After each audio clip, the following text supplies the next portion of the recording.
Folks, Black Star Network is here. Hold no punches. I'm real revolutionary right now. Support this man, Black Media. He makes sure that our stories are told.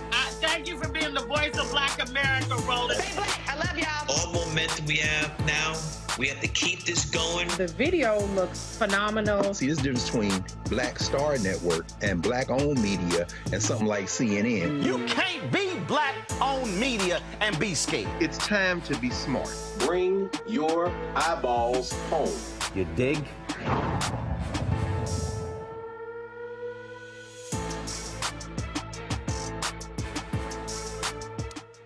Today is Friday, October 4th, 2024. Coming up on Roland Martin Unfiltered, streaming live on the Black Star Network. Vice President Kamala Harris is in Flint, Michigan as we speak. There's a lot we're going to cover, including the jobs report. But right now, Hall of Famer Irvin Magic Johnson is introducing her. Let's go live to Flint, Michigan. Oh, that's number one.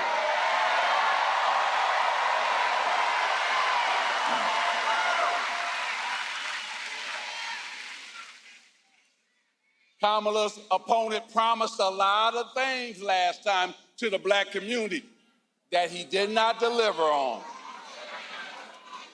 And we got to make sure we help black men understand that.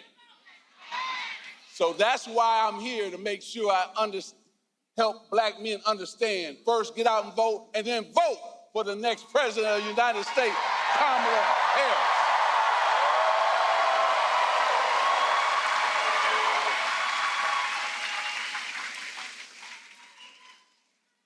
She's for women's rights to make their own decision with their body. We gotta clap for that.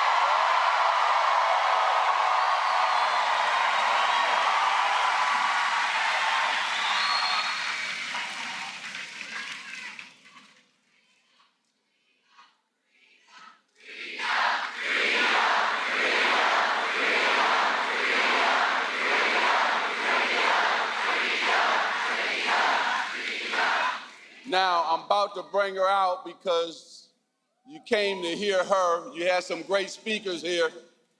I see the UAW president. I was really blown away because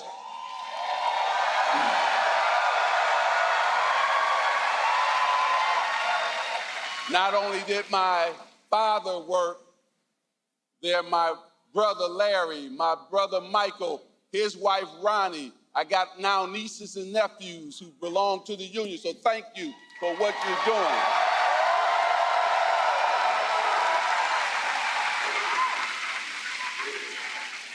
She's always been for labor and union. Kamala Harris has always been for labor and union. And that's never going to change. Now, this is the year for women. Hold on. We just saw what Mexico did. Elected its first woman president ever.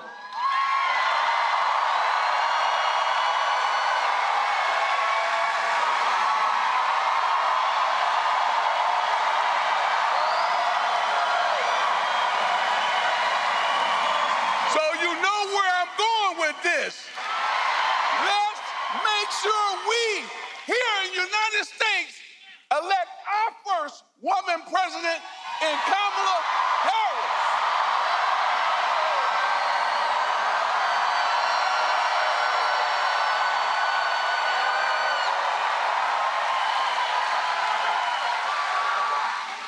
Thank you, Michigan, for allowing me to come home. I always love coming home. But the main thing here is we gotta do a lot of work before November the 5th to elect Kamala Harris as our next president of the United States. So please, we're gonna be motivated when you leave here, but let's go to work. When we fight, when we vote, God bless you. Thank you.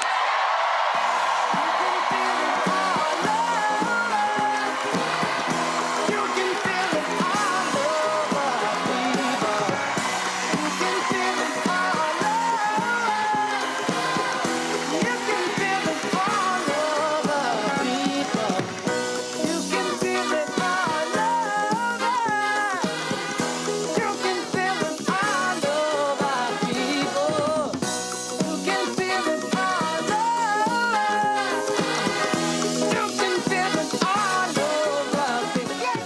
Earvin Magic Johnson, native of Michigan, a star at Michigan State University, led him to a national championship. Then, of course, a winner for the Los Angeles Lakers. The crowd is hyped there. Earlier today, the vice president spoke. The vice president spoke in Detroit. And so Michigan is a critical state. Here is some of what she had to say earlier today in Detroit. We fight for a future where we protect the fundamental freedom to organize. We fight for a future where workers, all workers, are treated with dignity and respect. A future where we tap into the ambition and the aspirations of the American people and build what I call an opportunity economy, so that every American has an opportunity to buy a home, start a business, build wealth, intergenerational wealth for their family. Over the last 3.5 years, our nation has seen historic small business creation as an example of that focus. In Michigan alone, we have seen more than 500,000 new small business applications. And when I am president, I plan to build on that progress and that success, including by raising the startup tax deduction for small businesses from $5,000 to $50,000 to help more entrepreneurs start a small business. I'll tell you guys, my sister and I were raised by our mother who worked very hard, and we lived on an apartment above a daycare center. And it was run by and owned by the woman that we called our second mother, who lived 2 houses down. She was a small business owner, and her name was Mich. And I grew up as a child knowing about who our small businesses are, right? They're leaders in the community, they're civic leaders, they hire locally, they train. And so that's one of the reasons I'm focused on small businesses as part of how we lift up the middle class in America's economy. We need to also build more housing in America. Housing is too expensive. My mother saved up for years until I was a teenager when she was able to buy our first home. And right now we have a serious housing shortage in America, and that's part of what is driving up costs. And so we're going to cut red tape. We're going to work with the private sector, and we'll build 3 million new homes by the end of my first term.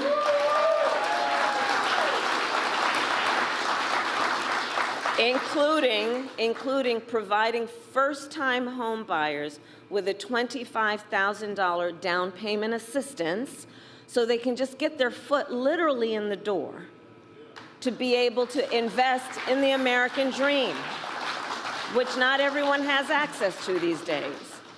We need to lower the cost of living, because look, our economy, while we're making good progress, just this morning, in fact, we got a solid jobs report, over 250,000 jobs created last month, unemployment fell, and just a few weeks ago, the Federal Reserve cut down interest rates, which is going to be great for a lot of folks, but there's still more work we need to do. Prices for everyday things like groceries are still too high. You know it and I know it. And so we have a plan to lower costs on everything from healthcare to groceries, including what I've done in my career as Attorney General, which is we got to take on corporate price gouging. We got to take on what we need to do to understand that if you want to grow the middle class, we need more middle class tax cuts. And the tax cut that is part of my plan will give a tax cut to 100 million Americans. We need to expand child tax credit, and I will do that to expand it to $6,000 so that for the first year of a child's life, their parents have the resources that they need to be able to buy a crib or a car seat. And in that very critical stage of their child's development, just be able to do more than get by, but be able to get ahead.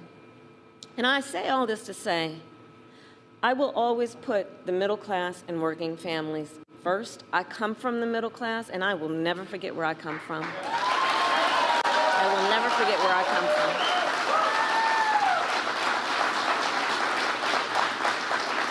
And we know we cannot have a strong middle class without American manufacturing.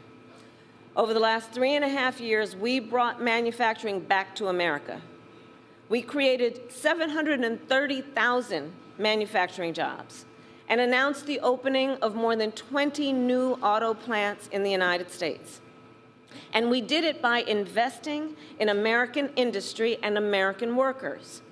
And I want to make sure that America, not China, wins the competition for the 21st century.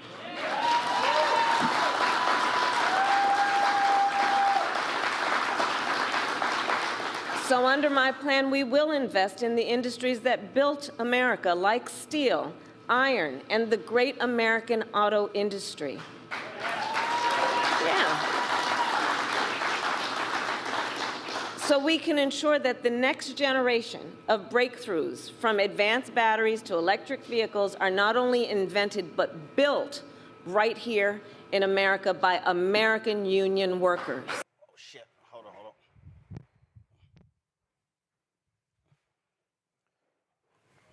All right, folks, that was Vice President Kamala Harris earlier in Detroit. As I said, we are preparing for her to speak. I believe right now that looks like Quentin Folks, who is the Deputy Campaign Manager. Let's go live to Flint, Michigan.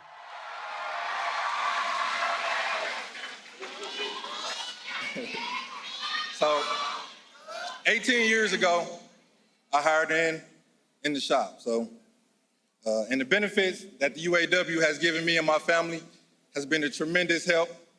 And it's been a wonderful blessing for me and my wife, Tashara, to raise me and my two kids, Eric Jr. Yeah, that's actually, apologies, that was a UAW worker who was speaking earlier. We did get a chance to speak with Quentin Folks, who is the Deputy Campaign Manager. We will, of course, show that to you. But right now, though, while he is introducing Vice President Kamala Harris, I want to show you this ad that the Lincoln Project put out working with actor Wendell Pierce. Really, really strong ad. So let's go ahead, guys, if y'all can set that up, and let's roll it. The story of being black in America is filled with never-ending chapters of challenge. Driving while black, banking while black, parenting while black. But what about voting while black? They always tell you this election will be different, and it rarely is. So many promises made. Promises of economic justice and social equity that never quite make it to your pocket or your porch. But this election, there really is only one choice. This time, she is the choice. Now I know you're thinking I've never voted for a woman and I'm not going to start now.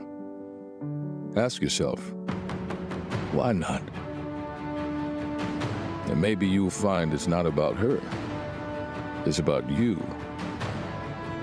What you want for your family, for your future. Because if you vote for what you want, the choice becomes clear. It's Kamala. Listen to your gut. Your heart is telling you that Kamala Harris is the right person for the job. It's time for courage, for boldness. It's time to come together for change. It's time to be a man. Vote for a woman.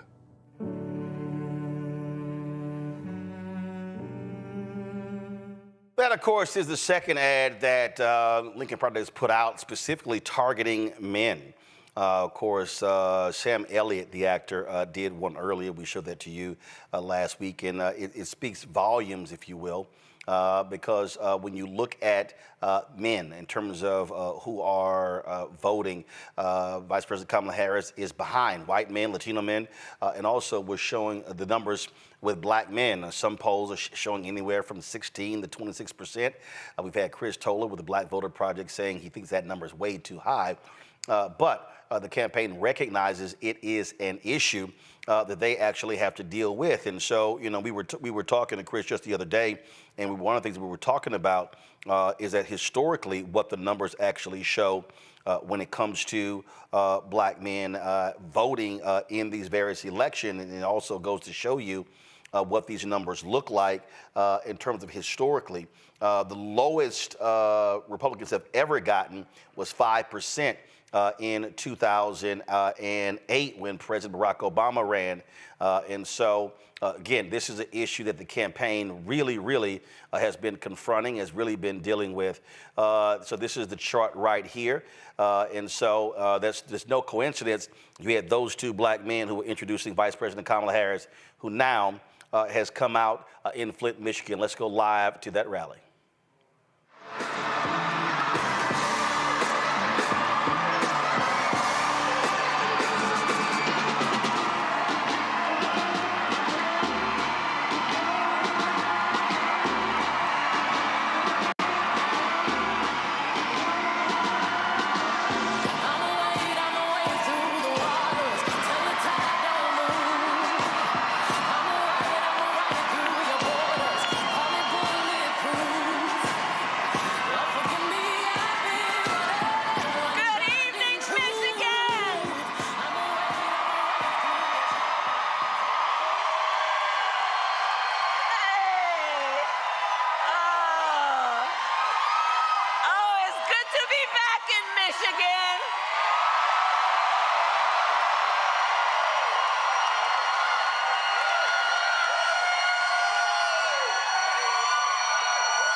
It's good to be back in Michigan. Thank you all so very much. Thank you. Thank you so very much. And Eric Price, thank you for your leadership of UAW 651 and all the work that you do. And I want to thank all the leaders who are here. We got thousands of leaders who are here. And I thank you. Including all our friends in labor, Sean Fain, April Barrett, all of the incredible elected leaders, starting with the Governor Whitmer, who is amazing and is my friend, my dear friend, Mayor Neely, Senator Stabenow, Senator Peters, Representative Slotkin, who we will elect to the United States Senate.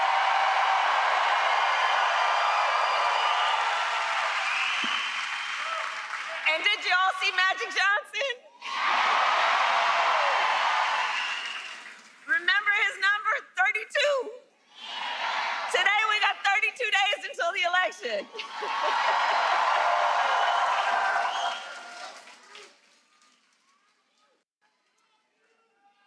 So 32 days. 32 days.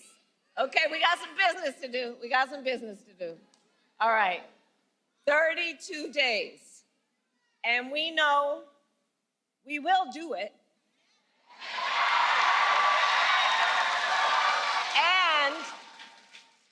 And this is going to be a very tight race until the very end. This is going to be a very tight race until the very end. We are the underdog, and we know we have some hard work ahead. But here's the thing about us. We like hard work. We like hard work. Hard work is good work. Hard work is good work. And with your help in November, we will win. We will win. We are not playing around.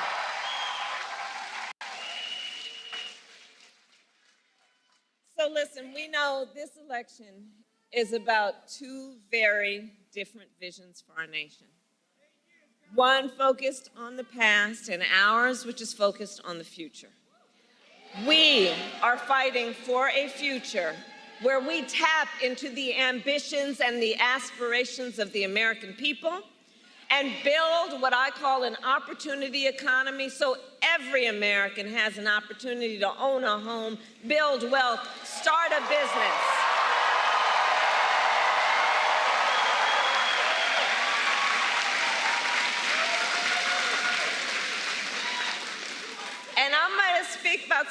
do we have small business owners in the house right now? Right? Okay, so on the economy, I'm just going to spend a minute on small businesses. Because let me tell you, so growing up, our mother often worked very long hours. And so my sister Maya and I, we would go over to Miss Shelton's house. Miss Shelton was from Louisiana, and we called her our second mother. And Miss Shelton was a small business owner. And so from being a child, I know who our small business owners are. They are community leaders, civic leaders. They mentor.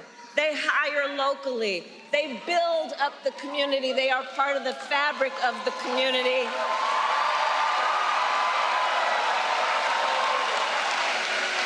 And small business owners are the backbone of America's economy.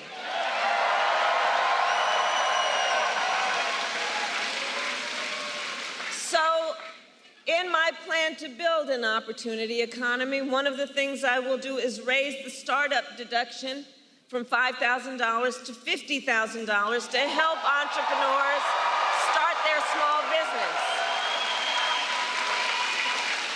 You heard Eric talk about it. We need to build more housing in America.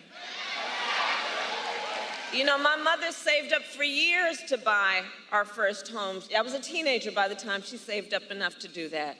And right now we know there's a serious housing shortage in our country, and it is part of what is driving up costs.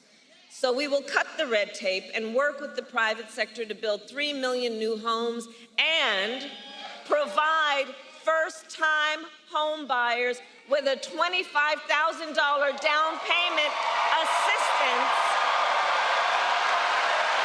so you can just literally get your foot in the door and you'll handle the rest.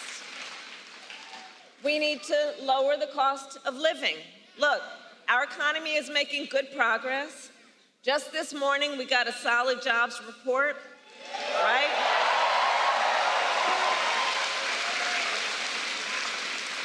Over 250,000 jobs created last month. Unemployment fell. And just a few weeks ago, the Federal Reserve cut interest rates, which helps.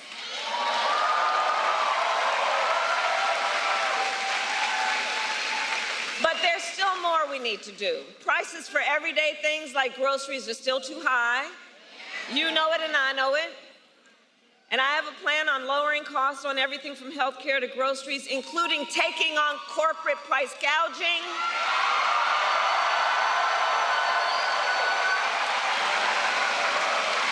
Because as Attorney General, I saw what happens where there are a few of them, not everybody, but those who take advantage of desperate people, in particular in the middle of an emergency. There needs to be consequence. I will give a tax cut to 100 million Americans, including $6,000, extending and expanding the child tax credit. So during the first year of a child's life, young parents have the support they need to be able to buy a car seat, to buy a crib, to take care of their child during that first year of their life, knowing it's about setting them on a path to do everything they have a natural desire to do. And look, I say all this to say, I will always put the middle class and working families first. I come from the middle class, and I will never forget where I come from. I will never forget where I come from.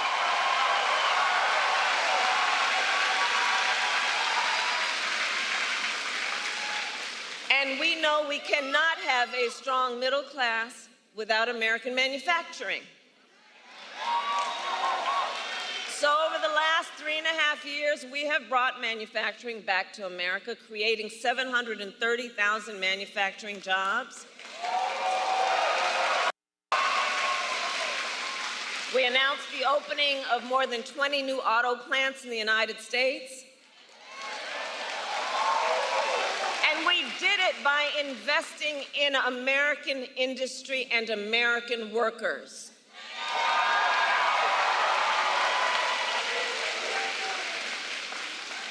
And I will make sure that America, not China, wins the competition for the 21st century.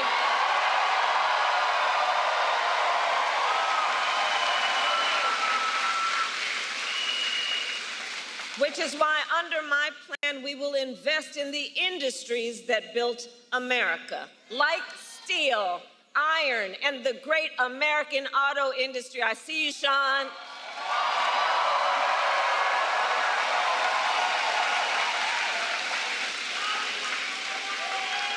And we will ensure that the next generation of breakthroughs, from advanced batteries to electric vehicles, are not only invented but built right here in America by American union workers.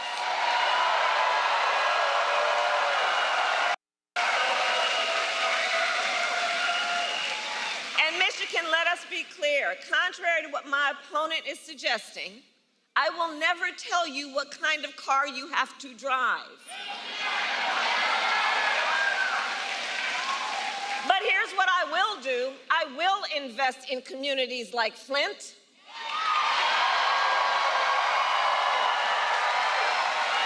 Flint, which helped build the auto industry and the UAW.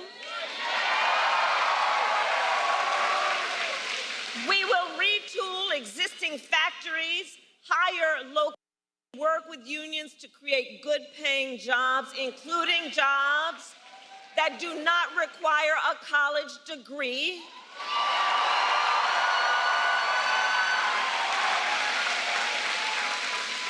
Because we understand a college degree is not the only measure of whether a worker has skills and experience to get the job done.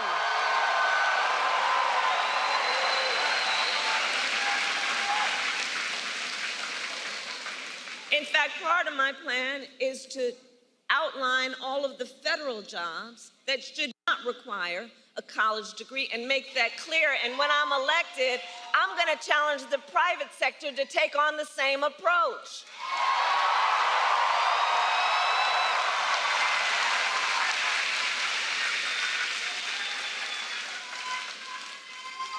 And then there's Donald Trump.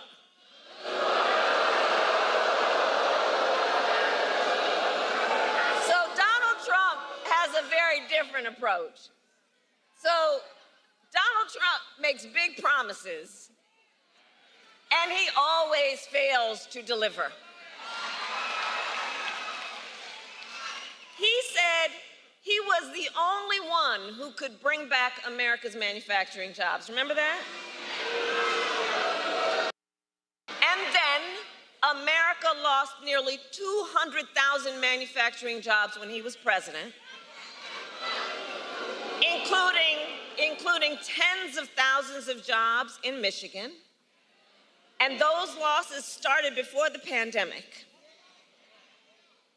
making Donald Trump one of the biggest losers of manufacturing jobs in American history.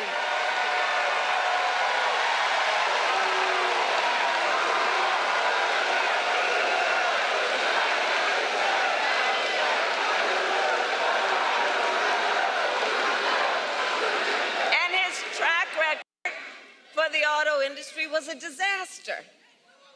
He promised workers in Warren that the auto industry would, I'll quote, not lose one plant during his presidency.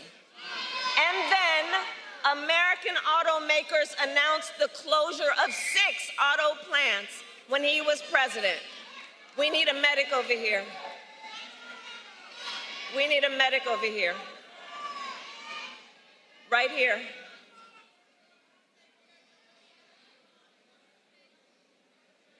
Okay, can everyone part so the medic can come through, please? Let's let the medic through.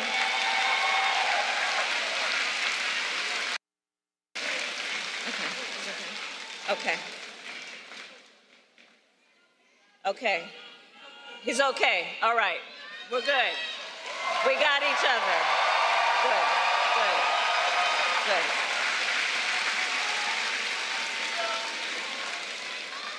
So, remembering again what Donald Trump talked about versus what he did, then American automakers announced the closure of 6 plants when he was president, including General Motors in Warren and Stellantis in Detroit. thousands of Michigan auto workers lost their jobs.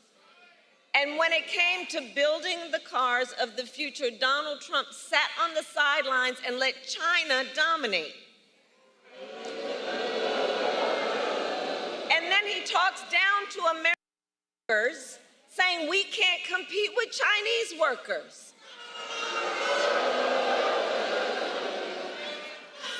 And make no mistake, Donald Trump is no friend of labor. He encouraged automakers to move their plants out of Michigan so they could pay their workers less. And when the UAW went on strike to demand higher wages that they deserved, Donald Trump went to a non-union shop, don't forget. And he attacked the UAW. And he said, striking and collective bargaining don't make, quote, a damn bit of difference. About striking workers that you should fire them. That's how he talks about union labor. That's how he talks about workers. But Flint, we know, strong unions mean higher wages, better health care, and greater dignity for union members and for everyone.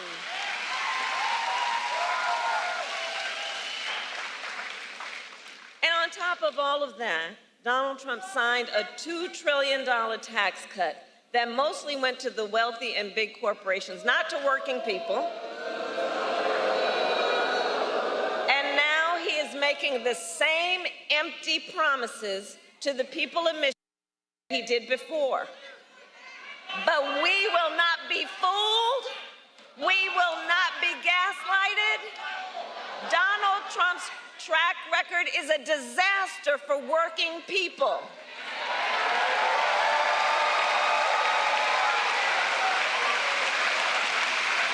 And if he wins again, it will be more of the same. Check this out. 2 days ago, his running mate, maybe, no, but how about that Tim Walz, by the way?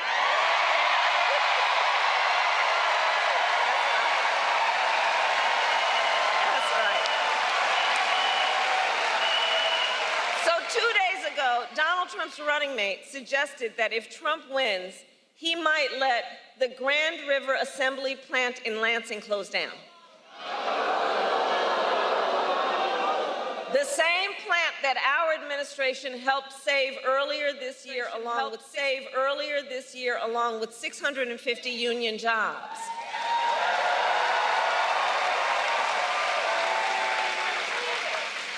Michigan, we together fought hard for those jobs, and you deserve a president who won't put them at risk.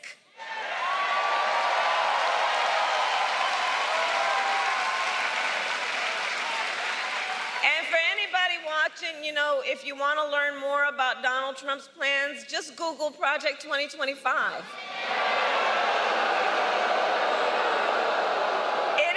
Detailed and dangerous blueprint for what he will do if he is elected president.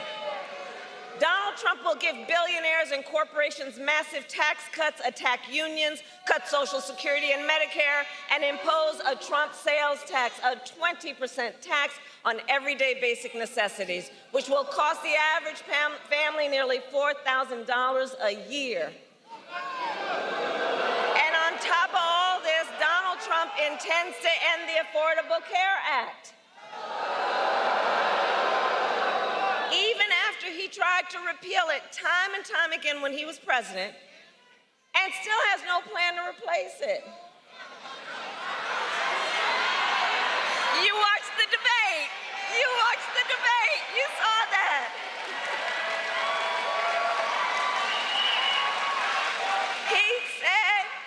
He said he, quote, has concepts of a plan. Concepts. No, you know, I have said that I do believe he is an unserious man. And the consequences of him being president again are absolutely critically serious. Because think about it, even on health care, he has a concept of a plan, so he's going to threaten the health insurance of 45 million people in our country based on a concept? To take us back, you remember that? When insurance companies could deny people with pre-existing conditions? Remember what that was like? Well, Michigan, we are not going back. We are not going back.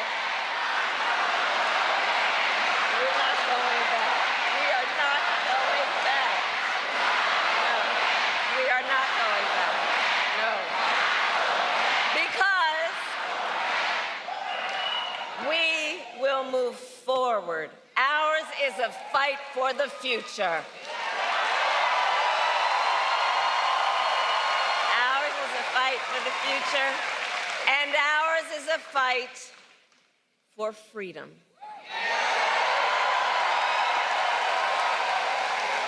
Like the fundamental freedom of a woman to make decisions about her own body and not have her government tell her what to do.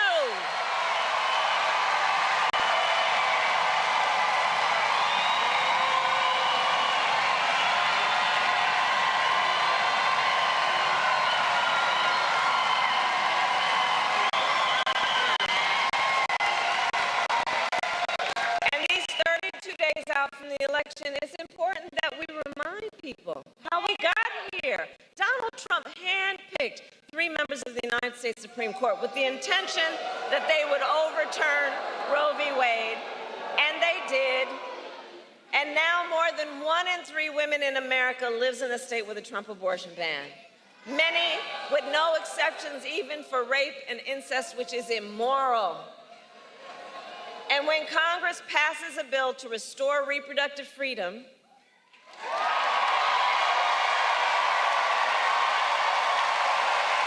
as President of the United States, I will proudly sign it into law.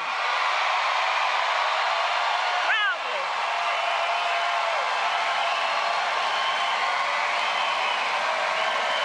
And here's what I want to say.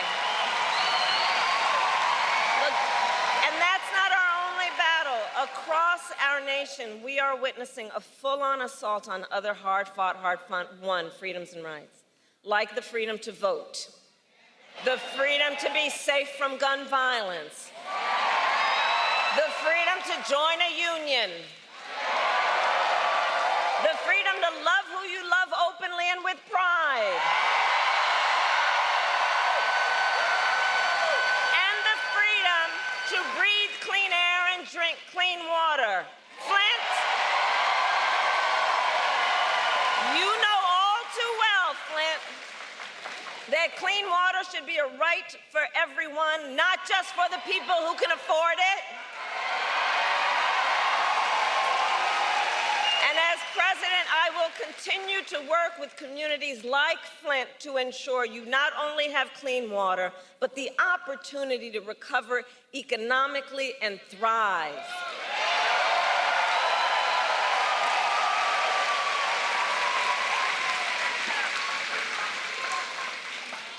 So Michigan, it all comes down to this. We are all here together because we know what is at stake, and we love our country. We love country. We love our country.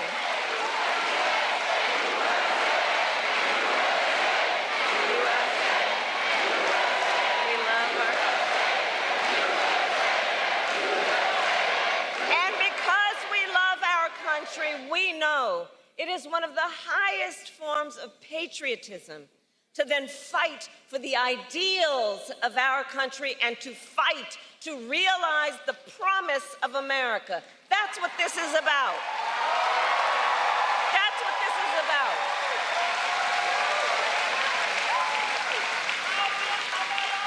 So, Election Day is in 32 days. And already nearly 2 million ballots are in the hands of Michigan voters alone.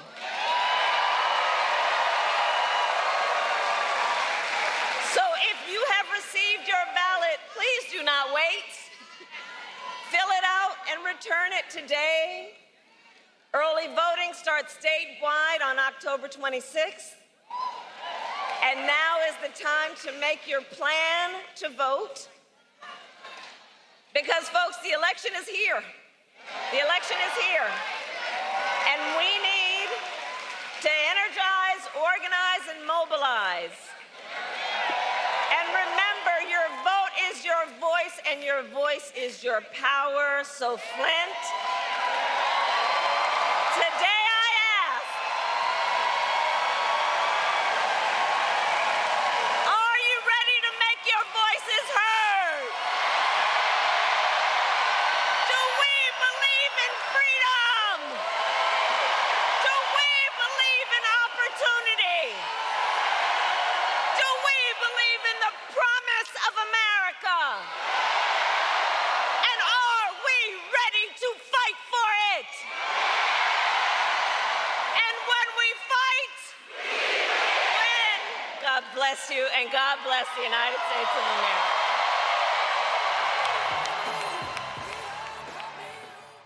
Folks, that's Vice President Kamala Harris finishing her rally there in Flint, Michigan earlier today. She was in Detroit. Michigan is crucial to the blue wall for Democrats. Michigan, Wisconsin, and Pennsylvania, those are what they consider to be must-win states. Of course, they also are leading narrow leads in Nevada and Arizona. Nevada looking a little bit better than Arizona. And then, of course, you have the battleground states of North Carolina as well as Georgia. But these three are absolutely crucial for the prospects of Democrats winning. Keep in mind, Hillary Clinton lost that blue wall in 2016, and that's how she lost to Donald Trump. I want to go to my panel right now. Michael Imhotep hosts the African History Network show out of Detroit. Also, Kelly Bethea, communication strategist out of D.C. Matt Manning, civil rights attorney out of Corpus Christi. All right, let's start. Michael, I'll start with you. Again, Michigan, vital. The vice president is going to be meeting with some Arab American leaders. Obviously, that has been a huge issue, what's happening between Israel and happening in Gaza. And that's also one of the reasons why this race is so close. Muslims are a significant voting bloc in the state of Michigan, but also black turnout has to be crucial. You saw Magic Johnson, also a UAW leader there, both of them introducing her. And Magic Johnson specifically spoke about the importance of black men supporting Vice President Kamala Harris and Minnesota Governor Tim Walz. Yeah, Roland, you know, it's a number of things going on. This is fantastic what's taking place. She was in Detroit as well as Flint, Michigan today. Michigan is crucial. You mentioned 2016. Donald Trump won Michigan by 10,704 votes, 0.2 of a percentage point. I want to point out that there were 50,000 people who voted in Michigan who voted down ballot but left the top of the ticket blank, okay?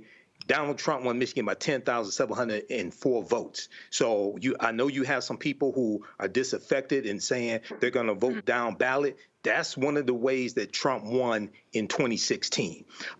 Two, I think it's important for Vice President Kamala Harris to meet with Arab leaders as well. There was a piece that came out from ABC News this morning. There was a poll that came out. Israelis broadly favor Trump over Harris. And it was something like about 54% of Israelis prefer Trump over Harris. We know that Benjamin Netanyahu wants Trump back in office. So as I posted on social media today, voting non-committal is stupid. I'm just going to put that on the record. Voting non-committal is stupid. I understand people are concerned about Palestine, but you have to look at the big picture. Donald Trump has already said he will withdraw all humanitarian support to Palestine. He will let Benjamin Netanyahu do whatever he wants. And keep in mind, when he was president before, he imposed a Muslim ban on Muslims coming from 7 countries, which also increased anti-Muslim sentiment here in America. Okay, so Donald Trump has to be defeated.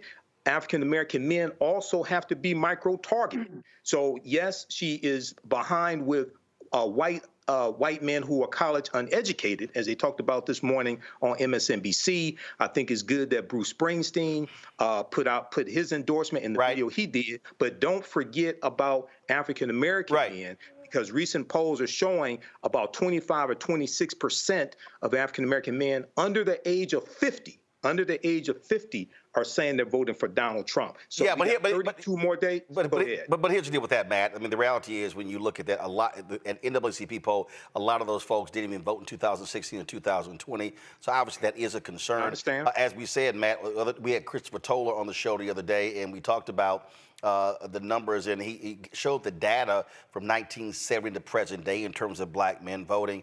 Of course, the highest since was 72 with 23%.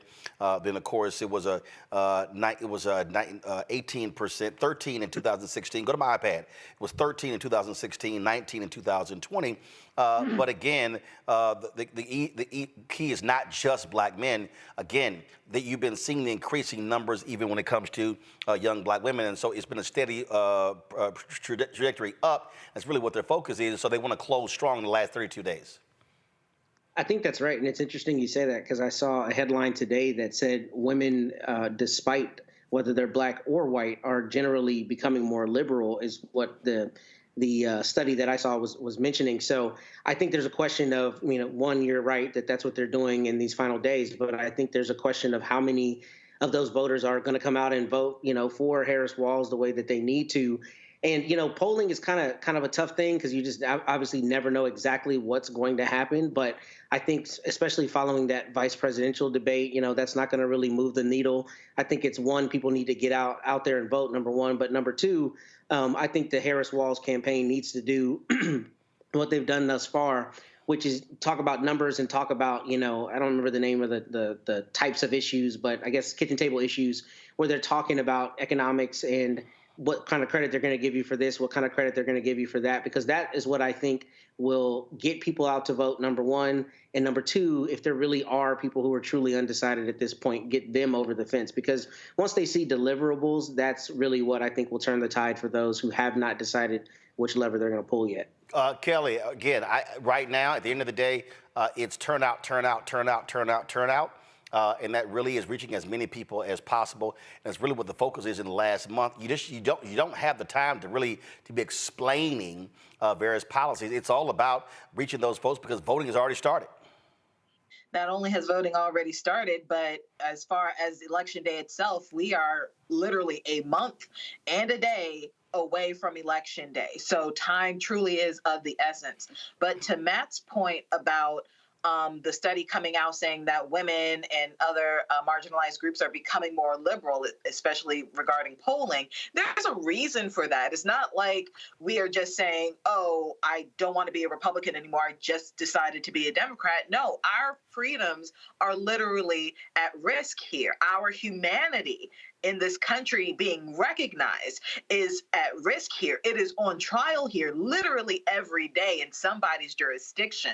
And we are trying to align ourselves with a party, with an ideology that prevents that, frankly, so we can live. And when you look at the right, I don't care if you want, lower taxes and you're more of a capitalist than a tree hugger or whatever you think the stereotypes are for either side. It almost is irrelevant when you have one side that is so against your presence on this planet, specifically in this country. It makes no sense to be aligned with that type of ideology so long as the powers that be are coming out against your humanity. So there's a reason for studies showing these findings. It's not just, oh, I like Harris, I see a woman and I want a woman to be president. No, our freedoms are literally on the line, and we have less than 30, or we have exactly 31 days to decide whether our humanity is worth fighting for. Folks, and a little bit later in the show, we're going to be chatting with my interview that I did with Quentin Folks, who is the deputy campaign manager for the campaign of Vice President Kamala Harris and Governor Tim Walz. So we'll have that for you. Right now, though, we want to talk about the September jobs report. Big numbers and a surprise for many folks. They were very surprised by the September job report. Some 254,000 jobs are created. Unemployment dropped to 4.1%. You see in July what it was July and August. And so very good news. I've been getting kick out of, frankly, listening to all of these different folks, of course, on Fox News. It drives them crazy when the jobs reports come out because they don't know what to do because they always expect it to be horrible. I saw one video, it was hilarious. They were talking about, well, if you remove the top two areas, it's not a great report. Dr. Walter Kimbrough had a great one. He said, that's like saying if you remove all the losses from we had in the football season, wow, we had an undefeated season. I mean, it's just stupid. I mean, in terms of just what they do, it's just absolutely stupid. Joining us right now is Morgan Harper. She's an economist with the American Economic Liberties Project. Morgan, glad to have you here. I mean, it is always guaranteed last, Morgan, to listen to right-wing folks when the jobs report come out because they have been predicting a recession for the last 4 years.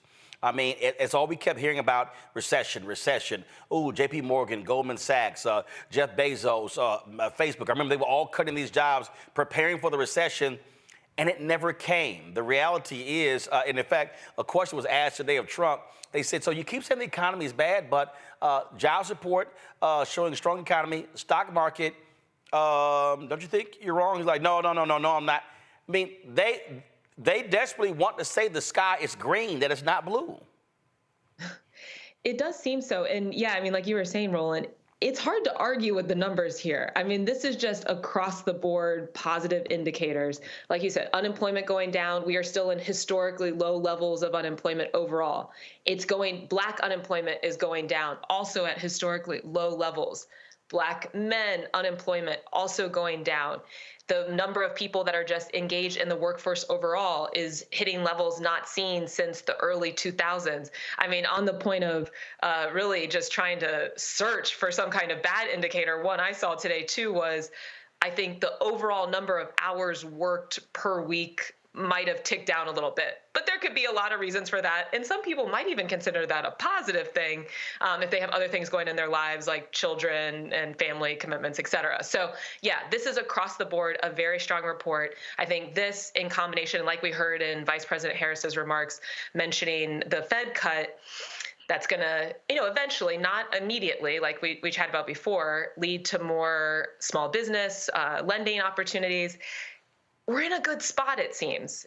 Month to month, we have to keep monitoring, but this is a very, very strong set of indicators for this past month. And we got to keep reminding people, I think this is the biggest thing. Our economy sucked. I mean, Trump hand-delivered an economy that was woeful. And you do not turn a nation's economy around in a matter of months. It's a steady build. And what I'm looking at right now with this economy is similar to what happened when Obama-Biden came in. They were handed an awful economy by President George W. Bush and VP Dick Cheney. And so 2009 was rough. 2010 was rough. 2011, the first half was rough. Then you begin to see the economy picking up in the second half, in 2012. And then it takes off in 13, 14, 15, 16. So when Trump comes in, he's handed a great economy. So this notion that, oh, he was just killing it, no, that's just a flat out lie. Yeah, and exactly right. The data plays that out. I mean, a lot of the trends, I know a lot of times, and you all are discussing how folks will say, well, life was better for me in 2019. I had more money in my pocket. We've seen a lot of changes in prices, that's for sure. But a lot of the positive indicators on fronts like unemployment and some of these labor numbers, the positive numbers during the Trump administration, those trends were already in motion starting in the early 2010s during the Obama administration. So, I'm not here in a political capacity, but just the facts are the facts. Yeah, facts are facts. And this. Oh, go ahead. This was a graphic that the Biden folks put out on the social media. Boom, jobs created by president, average per month. You see Reagan, Bush, Clinton, Bush, Obama, all positive growth. Trump, negative. Then you see Biden, highest of the past 6 presidents. Again, these are facts. Yeah, and I think we can also even dig a little deeper here into what kind of jobs. And there's a range. I mean, like, we saw this month, manufacturing goes down a little bit. There was growth in health and education. But overall, during the Biden administration, we have seen over 150,000 manufacturing jobs created. And during President Trump, again, these are just facts. This is just data. There were 200,000 jobs during the Trump administration offshored. So, that's getting into this whole other topic of, trade and some of these tariffs, which, I think we can touch on. But again, just looking at the numbers, this has been a strong track record. And here's why it's important that people have a handle on the data. Because this is what's going on in the background, is even within, intra-party, I would say, there is a real battle about what our economic policy should be. We've had one way of doing things for quite some time that has, as President Biden has been pointing out, had a really bad impact on the middle class. And now Vice President Harris also is, speaking about a lot of these critiques from the past few decades of economic policymaking. There have been a lot of changes during this administration. And my sense is there's a lot of folks within the business community, a lot of traditional economists that want to believe it won't work. That is the narrative that we've been told. If you start to invest in people, invest in the middle class, that somehow, the floor is going to fall out from the whole economy. And what these numbers are continuing to show us is that is just not the case. This is a strong, stable economy. And it doesn't appear that we have to have this false choice between investing in working people, in working class communities, or keeping up a strong economy. In fact, the way to get to a strong economy is perhaps putting that population first and foremost in your policy making. Indeed. Morgan, we really appreciate it. Thanks a lot. Thanks for having me. Folks, going to go to break. We come back. We will show our chat with Quentin Folks, the deputy campaign manager for the Harris-Walz campaign. You're watching Roland Martin Unfiltered right here on the Black Star Network. He told us who he was. Should abortion be punished? There has to be some form of punishment. Then he showed us. For 54 years, they were trying to get Roe v. Wade terminated, and I did it, and I'm proud to have done it. Now Donald Trump wants to go further with plans to restrict birth control, ban abortion nationwide, even monitor women's pregnancies. We know who Donald Trump is. He'll take control. We'll pay the price. I'm Kamala Harris, and I approve this message.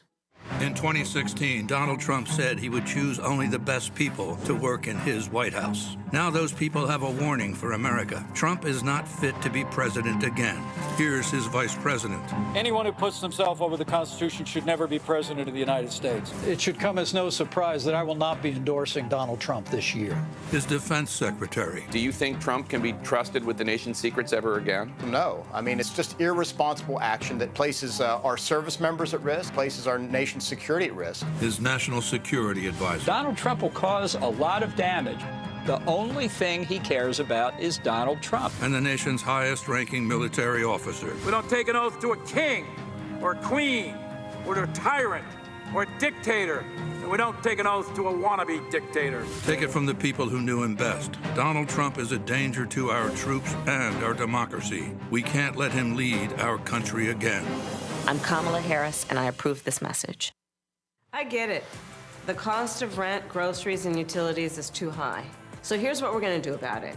We will lower housing costs by building more homes and crack down on landlords who are charging too much. We will lower your food and grocery bills by going after price gougers who are keeping the cost of everyday goods too high. I'm Kamala Harris, and I approve this message because you work hard for your paycheck. You should get to keep more of it. As president, I'll make that my top priority. Bob and I both voted for Donald Trump. I voted for him twice. I won't vote for him again. January 6th was a wake-up call for me. Donald Trump divides people. We've already seen what he has to bring. He didn't do anything to help us. Kamala Harris, she cares about the American people. I think she's got the wherewithal to make a difference. I've never voted for a Democrat. Yes, we're both lifelong Republicans. The choice is very simple. I'm voting for Kamala. I am voting for Kamala Harris. IVF is a miracle for us because it allowed us to have our family. After having my daughter, I wanted more children, but my embryo transfer was canceled 8 days before the procedure. Donald Trump overturning Roe v. Wade stopped us from growing the family that we wanted. I don't want politicians telling me how or when I can have a baby. We need a president that will protect our rights, and that's Kamala Harris. I'm Kamala Harris, and I approve this message. This is Reggie Rock Pfeiffer. You're watching Roland Martin, unfiltered, uncut, unplugged, and undamn believable. You hear me? All right, folks. Earlier today, I chatted with Quentin Folks, who's the deputy campaign manager for the Harris-Walz campaign. We're going to show you that in a minute. I actually have to step away, and Michael, Matt, and Kelly will take things from here. But first, here is my conversation with the number 2 person in the Harris-Walz campaign, Quentin Folks. All right, Quentin, we are inside of, 32 days, 31 days? I can't even count. It's been crazy busy. In terms of African Americans, how are you making the closing argument? How are you driving surrogates, whatever? What is that black plan to close out this election leading to November 5th? Yeah, thank you for having me, Roland. I think the first thing is that we got to do everything. We got to do it well. We also got to be conscientious of the fact that people are voting already. And I think we have a number of things. One, pushing early vote. We have to make sure we're doing that, and we're doing that by using surrogates and getting people out and about in the communities, using influencers, celebrities, surrogates to really drive home the message about what's at stake in this election. We also are going to continue to utilize the principles. People are going to see the vice president, Governor Walz, the second gentleman, and the first lady of Minnesota all across the battleground states also making the case and pushing people to vote. And then we're also capitalizing on big events that we know. Obviously, we have to drive up turnout margins and also continue to persuade African-American men. And I think one of the places that we know we can do that is by utilizing influential celebrity influencers like athletes and people like that, but also at the same time, making sure that we're in front of where a lot of these voters are going to be tuning in. It's political season for us, but a lot of people that we need to persuade, they're still at home watching football, baseball, sports. And so we have to make sure that we're advertising in those places. And then on top of that, specifically, one thing that we're doing for African-American voters, not all African-Americans attend HBCUs, but we are leveraging, again, that type of sporting vibe and making sure that we're going to be at all the HBCU homecoming games that take place in the month of October to make sure that we're also boosting turnout specifically among young African-American voters that we know are all going to be participating in those HBCU events. What about your black media strategy? Of course, I heard the Ricky Smiley interview. You did the Up in Smoke interview. In terms of reaching folks there, obviously there are other black targeted black-owned radio shows as well.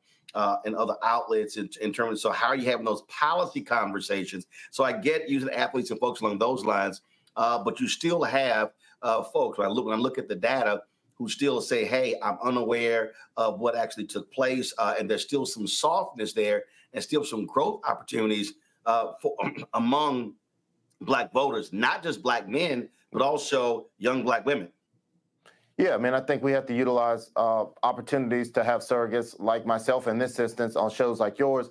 We've seen the vice president attend a lot of these, but I think really drilling down, as you said, into the policy about what's at stake and about what the vice president wants to do. I think we have to go right at it. In some instances, I think it's sort of breaking down sort of stigmas and thought processes about what Donald Trump offered the black community and deal with that. But above and beyond that, it's also about what the vice president wants to do in her plans. And so when we talk about things like making costs more affordable, we know African Americans spend more on groceries. The vice president has a plan to stop price gouging, not based on supply and demand, but based on people just raising costs. When it comes to sort of rent and mortgage affordability, the vice president is continuing to make sure she is putting forward building more affordable homes through private and public partnerships, which will, one, create more jobs, but two, also lower the cost of rent and mortgages in the country by having more affordable housing. And then thinking about starting small businesses. 1 in 5 small businesses in this country are minority owned. And even when you think about black specific small businesses is less than that. And so the vice president's offering tax credits from $5,000 to $50,000 to allow people to be able to start a small business, removing a lot of the red tape, because this will do two things. One, create just more African-American owned small businesses, but two, also when these businesses are created in the communities, it will create more jobs for African Americans, and job growth is obviously one thing too, as well as like when you look at things like healthcare, continuing to going after capping the cost of insulin and prescription drugs and protecting the Affordable Care Act. 300,000 Black Americans lost healthcare coverage when Donald Trump was president, and he is now continuing, and we saw it yesterday with Senator Cotton coming after the Affordable Care Act that a lot of African American voters in this country depend on. And so when we talk about the policy things and what's at stake, we have to make sure that we're getting on the right platform, shows like yours, D.L. Hughley, Steve Harvey, et cetera, and really drilling down into those specific policy agendas and what's at stake and what the vice president intends to do about it. And what you laid out there speaks to a Black agenda. But I've heard folks say, okay, what is her Black agenda? What is her agenda for Black men? Are people able to go to the site to see those things specifically? And again, how do you still drive that? Again, it's not as easy with the runway being this short, sort of explaining to folks a lot of the policy stuff. But every vote absolutely is going to matter, especially when we talk about Milwaukee, when we talk about Philadelphia, when we talk about North Carolina and Georgia as well. And so how do you convey that? Because it's not as easy to do so in a 30-second radio spot. Yeah, I mean, look, I think it's leveraging everything. I think I know people are being inundated in their mailboxes right now. It's a lot going on politically. And so it's hard for any message to break through. And also everything that I just read to make sure that is breaking down. We are focused on doing a lot more canvassing into African-American communities. One, it's a visibility thing, but two, because we can have those individual conversations. But in places where we can't do that, we have to just continue to sort of drill down and drill down and drill down to make sure we're getting in front of the places where, one, we have the opportunity to have these type of long-form conversations, but also understanding that there might not be. I think it's a lot of canvassing and stuff going on in traditionally, African-American spaces, whether it be small businesses. I don't think it's always beauty and barbershops. That is obviously a place where we know we can go to inject and have those conversations. But I think it is also going to influential businesses in communities that we know people frequent and trying to have these conversations. And also, I think the who of what is being said really matters. And I think that a lot of times it's not just the burden of this campaign and the vice president. I mean, it is because we are in charge of turning this out, but we have to make sure that we are using local validators or people that are trusted in communities to also tell this story, because sometimes people are more likely to listen to these longer form conversations or more of this sort of dense policy stuff when it's coming from people that they can relate with and people that are in their communities. You can absolutely go to our website and see our fact sheets on what this administration has done for African-American voters, what Vice President Harris intends to do for African-American voters. And the one thing I will also push back on a little bit, it's not push back, but just say out loud, is that a lot of the stuff, because it doesn't say this is for African-American voters, a majority of these policy proposals overly index on benefiting Black voters in this country. And I think we as a campaign are as explicit as we can be when it's something that is extremely targeted, but a lot of the proposals that the vice president is laying out will be demonstrably helpful within the African-American community. And we have to also make that case and also round out the things that are specific that say HBCU. But as I said at the beginning, not all Black voters went to HBCU. So when we talk about continuing to double down on the things like continuing to give more student loan relief, $167 billion has already gone to that. The vice president wants to continue to do that. When we talk about sort of housing, there's also other pieces within that aside building it. It's also about how we creating generational wealth. And when we sort of look at the disparities of sort of where a house is located or whose name is on the mortgage, that dictates how much that house is worth, even if it's the same. And so one of the ways that we know is the quickest way to build wealth in this country is through real estate. But if Black voters are getting less on their property than their white counterparts, that's a problem. And the vice president is also going after that too. So there's a lot that goes into this. And again, depending on who we're speaking to, where they're at, obviously voters in Philly and Atlanta are going to be completely different that we have to get into. They frequent different things. They go to different places. We have to tap into all of that and make sure we're building a cohesive strategy to make sure we're getting that information into the fold and then also going back and turning out these voters to make sure they can vote when early voting starts in their states. Obviously, ground game is important. How are you engaging organizations that do this work on the ground, Black focus groups, Black-led groups who do this, the folks who go door to door, who are doing door knocking? Because look, a lot of times in these campaigns, millions of dollars is dumped on television and radio, but this is going to be a margins election, and so turning out, taking up. Voting in a precinct by 50% could be the difference between winning and losing. And so let's talk about a ground game, specifically targeting African Americans. Are you driving rural North Carolina, especially eastern North Carolina, rural Georgia as well? Yeah. So, I mean, one, when you look at those two states in particular, Georgia and North Carolina, just because you mentioned them, about a quarter of African American registered voters in both of those states live in rural communities. And I've been really big on this because I think it really, really matters. I think the rural Black community gets left out a lot. And when we talk about some of these things, when Democrats don't take advantage of it, one of the things is like payments to Black farmers that, like, honestly, the Biden-Harris administration got that money. And then in states like Georgia, Governor Kemp held up and then doles out when he sees fit.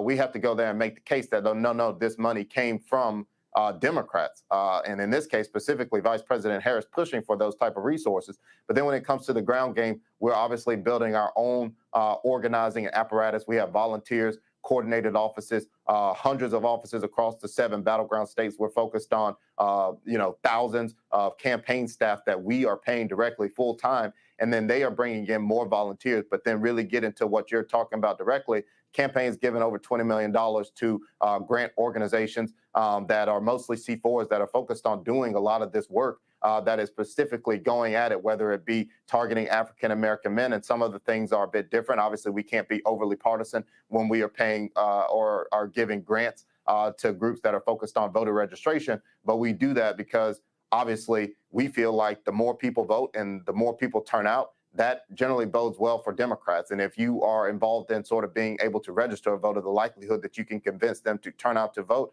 And so there are groups that are focused specifically on making sure that Black men, Black women, younger African-American men are registered to vote. And then on the flip side, there's also those groups out there that are just doing that sort of hardcore persuasion messaging, which is talking about that policy, talking about what's at stake, talking about the danger and the threat and the risk of Donald Trump for a second term. And we are giving resources to those organizations to do that beyond what we are just doing and building organically with volunteers and paid staff ourselves on the campaign side of things.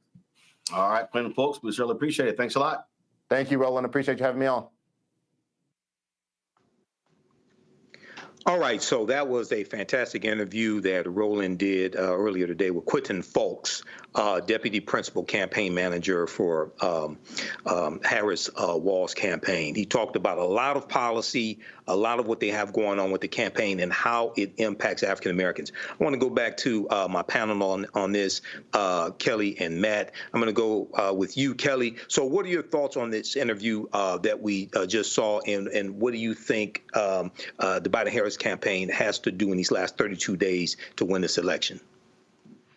I think this is truly the quintessential definition of getting out the vote. I know people who are in the political spaces right now, we are very familiar with the phrase GOTV, get out the vote.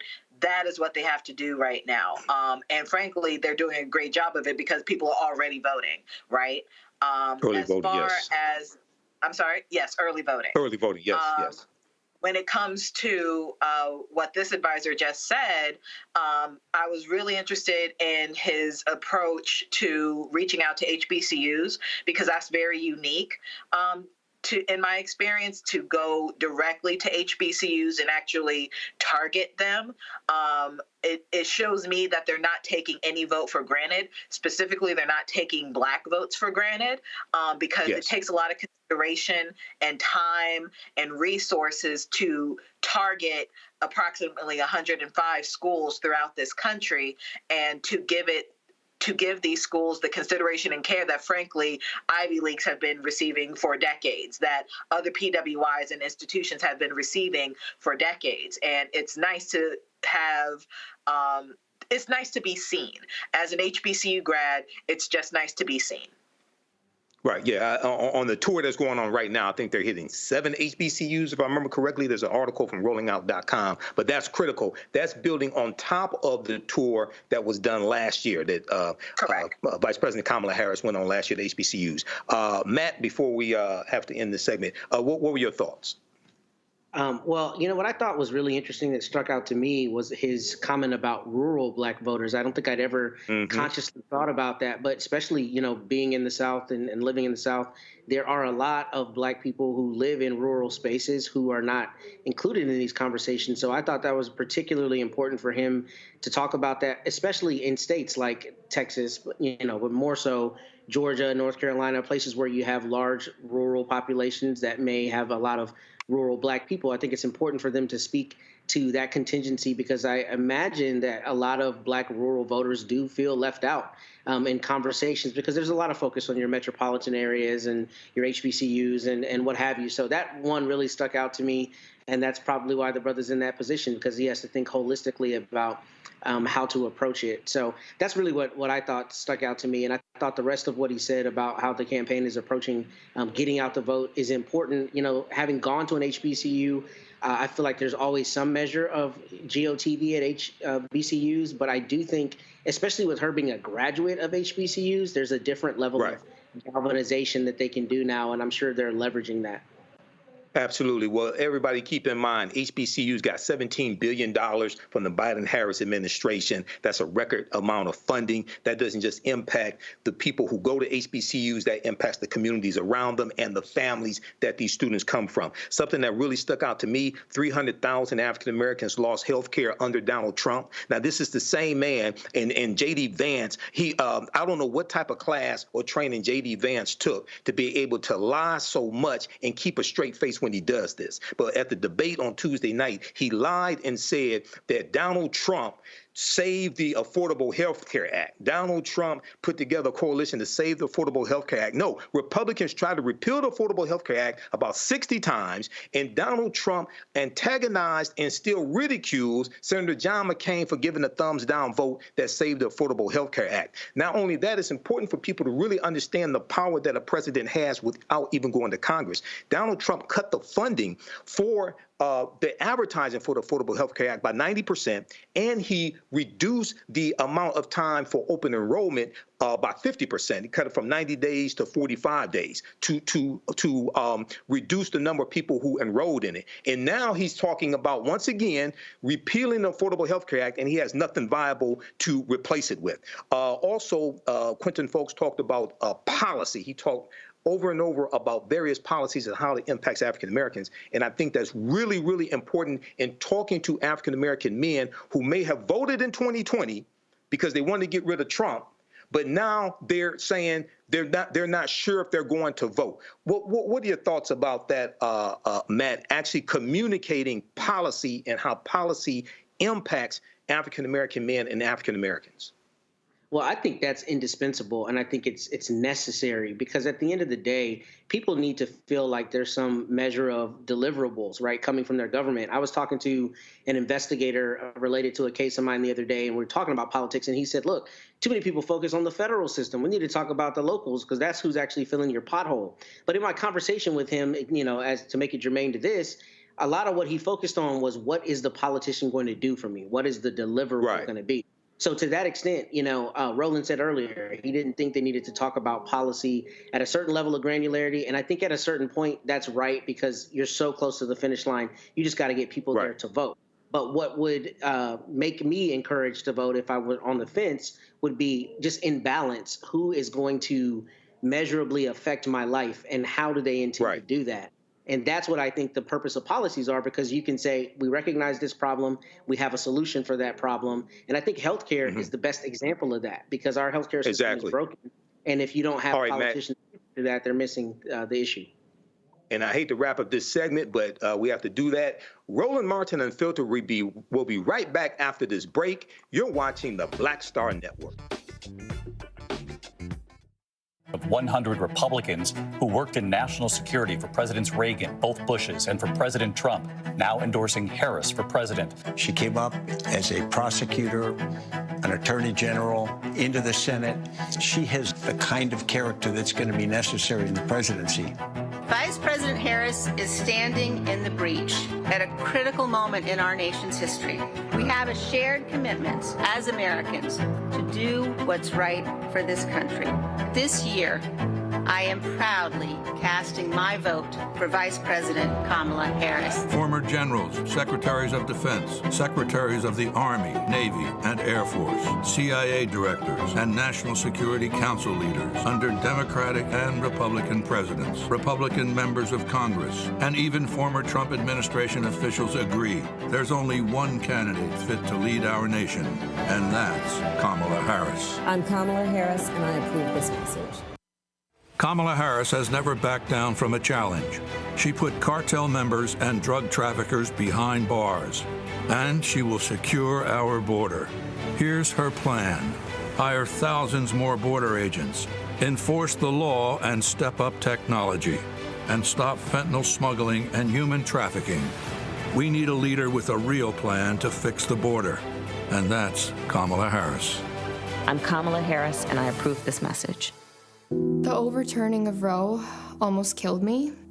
I had a blood clot in my uterus that caused my labor to have to be induced because of the overturn of Roe v. Wade. I wasn't able to get life-saving treatment sooner. I almost died. And that's because of the decision that Donald Trump made. I was able to get Roe v. Wade terminated, and I'm proud to have done it. The doctors and nurses were afraid that if they treated me in the incorrect way, that they would be prosecuted for that. And that's appalling. Donald Trump says that women should be punished. Do you believe in punishment for abortion? There has to be some form of punishment. For the woman? Yeah. I believe that women should have reproductive freedom to make the choices about their own bodies. 4 more years of Donald Trump means that women's rights will continue to be taken away one by one by one by one. This has to stop because women are dying. I'm Kamala Harris, and I approve this message. Here's a 78-year-old billionaire who has not stopped whining about his problems. Oh, she had a big crowd. Oh, the crowd. This weird obsession with crowd sizes. It just goes on and on and on.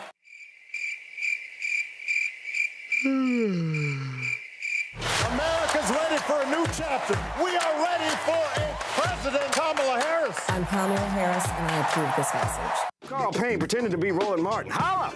You ain't got to wear black and gold every damn place, okay? Ooh, I'm an alpha, yay. All right, you're 58 years old. It's over. And you are now watching Roland Martin Unfiltered. Uncut, unplugged, and undamn believable.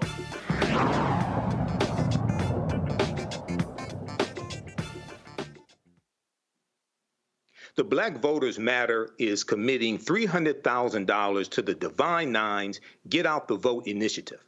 The funding will target these 11 key states with a significant Black population to mobilize voters through direct contact, texting, and phone banking, and focusing on neighborhoods with high concentrations of Black voters.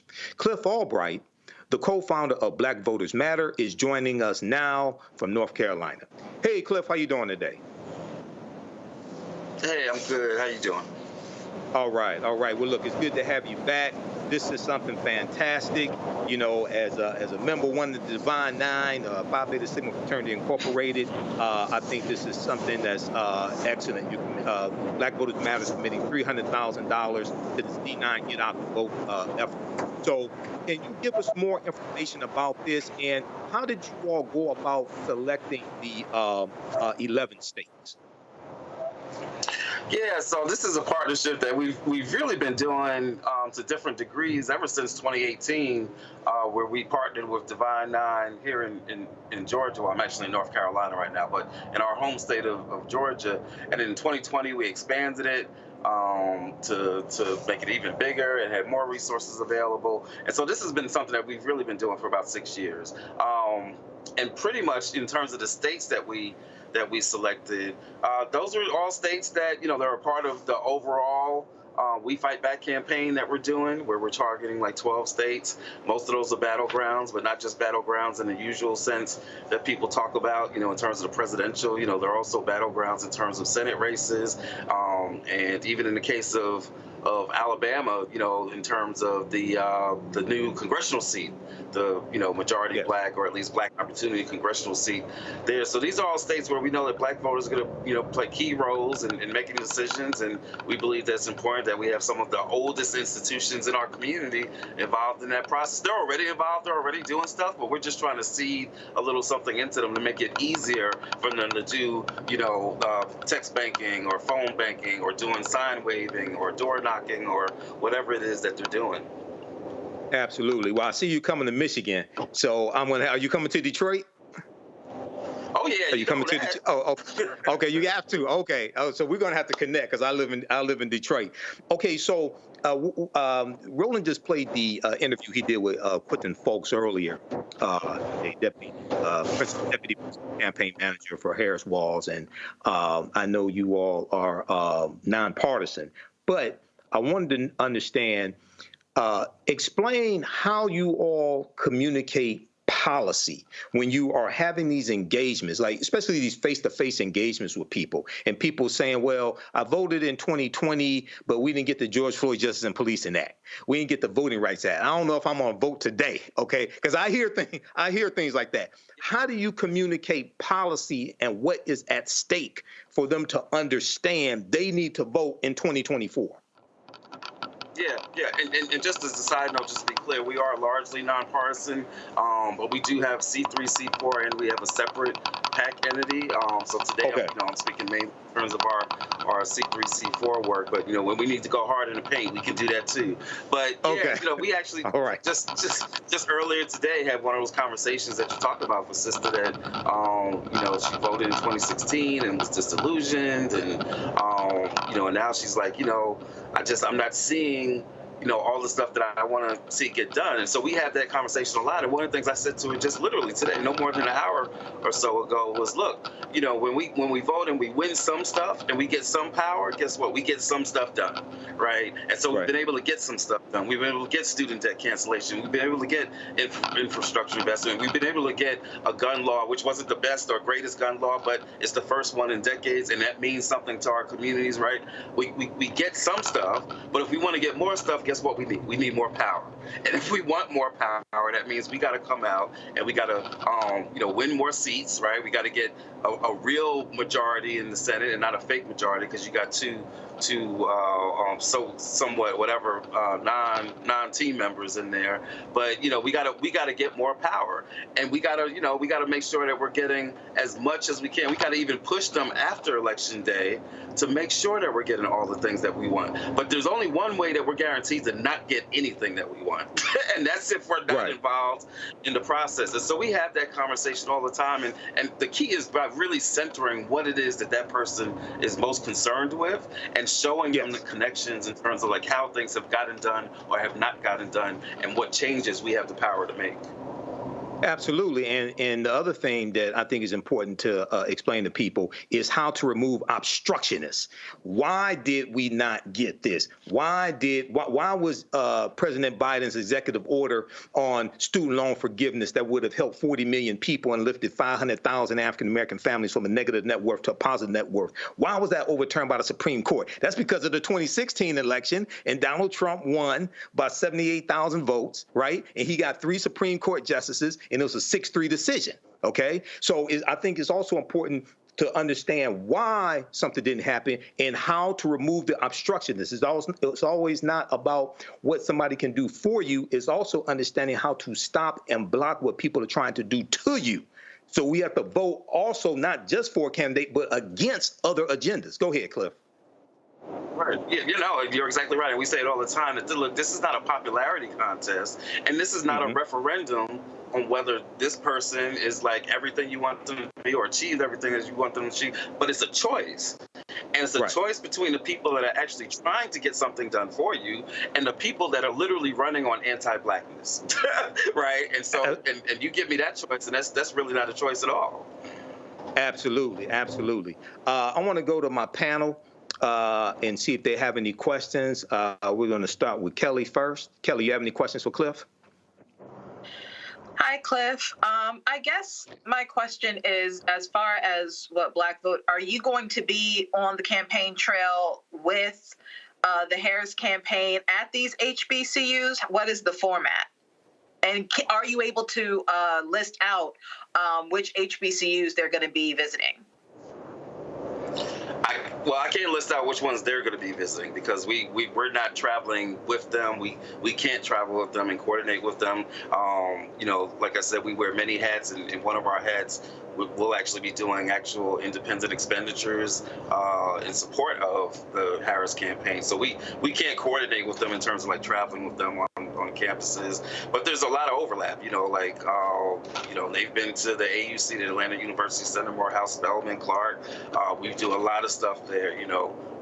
Today we're in North Carolina. In fact, we were at Shaw yesterday, and some of the students said that that the campaign is going to be coming there in a couple of weeks. And I think maybe even had already visited there a couple of weeks ago, or even just a couple of days ago. And so there's obviously going to be a lot of overlaps, especially in some of those critical states. So like in Georgia, in North Carolina, in Pennsylvania. I'm sure that we've been to Lincoln several times, and I'm sure her campaign will be at Lincoln. And so there's overlap, but we can't like travel with them and coordinate with them like that.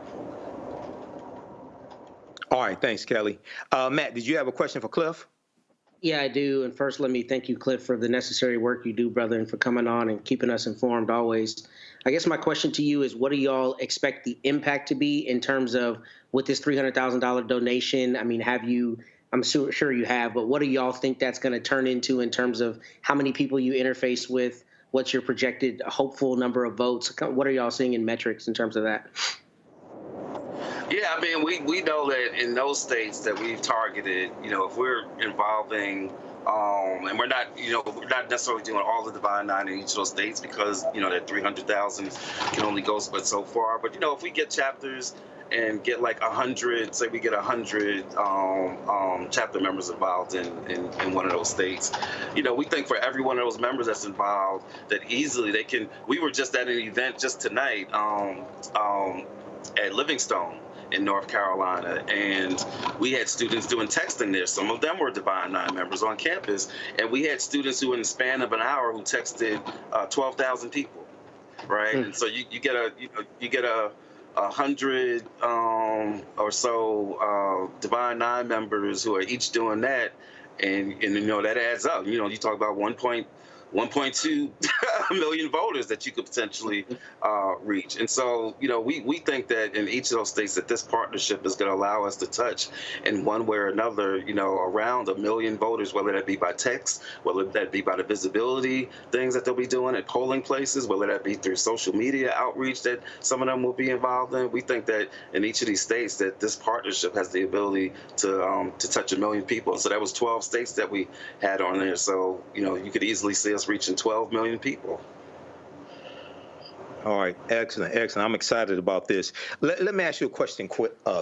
More and more people are learning about Project 2025. Now, I was on I was speaking at a virtual town hall last Sunday for the National Association of Black Counselors, dealing with the impact that Project 2025 will have on the Department of Education, because they want to dismantle the Department of Education.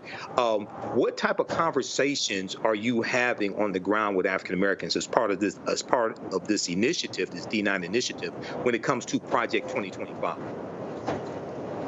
Yeah, I mean, we're having conversations around Project 2025 in education, as you've said, the threats from not even just K-12, but even, at the college level, like the HBCUs that are under threat, like Black history at all levels. But when you look at 2025, one of the main pieces that we often talk about is the impact on law enforcement, right? We know that Trump always loves to talk about, I'm going to send the troops in to Chicago. I'm going to send the troops in to he tried to have troops shoot the George Floyd protesters in 2020, right? But this isn't just words, right? It's a part of Project 2025 where in there they talk about federalizing local jurisdictions, not even just in terms of the police, which, by the way, we also know that Trump believes in them having absolute immunity, but not only just in terms of the police, like in terms of targeting district attorneys that they feel are not being tough enough on crime, right? That they'll have the ability to remove them. And guess what? Like many things in Project 2025, this isn't just them talking about what they want to do. This is an extension of things that they have already done. They have already removed DAs in certain places, whether it be Florida or they've tried to do it in Georgia with Fani or some other places. So some of the things that they're talking about in 2025 are things that they've already started doing, and it's just a matter of them now taking it and putting it on steroids. These are not just bad words. These are not just mean tweets that Trump is talking about. This is an entire framework embedded in Project 2025 that they are prepared to implement on day one, and it is targeting Black folks, whether through education or through law enforcement or through their economic policies. It is a very real threat, specifically, not just to the entire country, but specifically to our communities. Absolutely. African Americans and Latinos are going to bear the brunt of it. We see the attack on diversity, equity, and inclusion in it. We know that Donald Trump on the campaign trail has been saying that if he's reelected, he will give 100% immunity to police officers against criminal prosecution for doing their jobs. OK, so people really have to understand the consequences here. In the remaining minutes here, I wanted to ask you, what are some what has been the response when you talk to HBCU students, when you talk about the $17 billion in funding that HBCUs received from the Biden-Harris administration? Okay, that's a record amount of funding. Okay, we know Trump likes to talk about the bill that he signed, the funding, which is Representative Alma Adams' bill, the Futures Act, I think it was called. And when you really break down the funding, it was actually $85 million going to HBCUs. All $250 million wasn't going to HBCUs. Okay, what is the response when you talk about the $17 billion?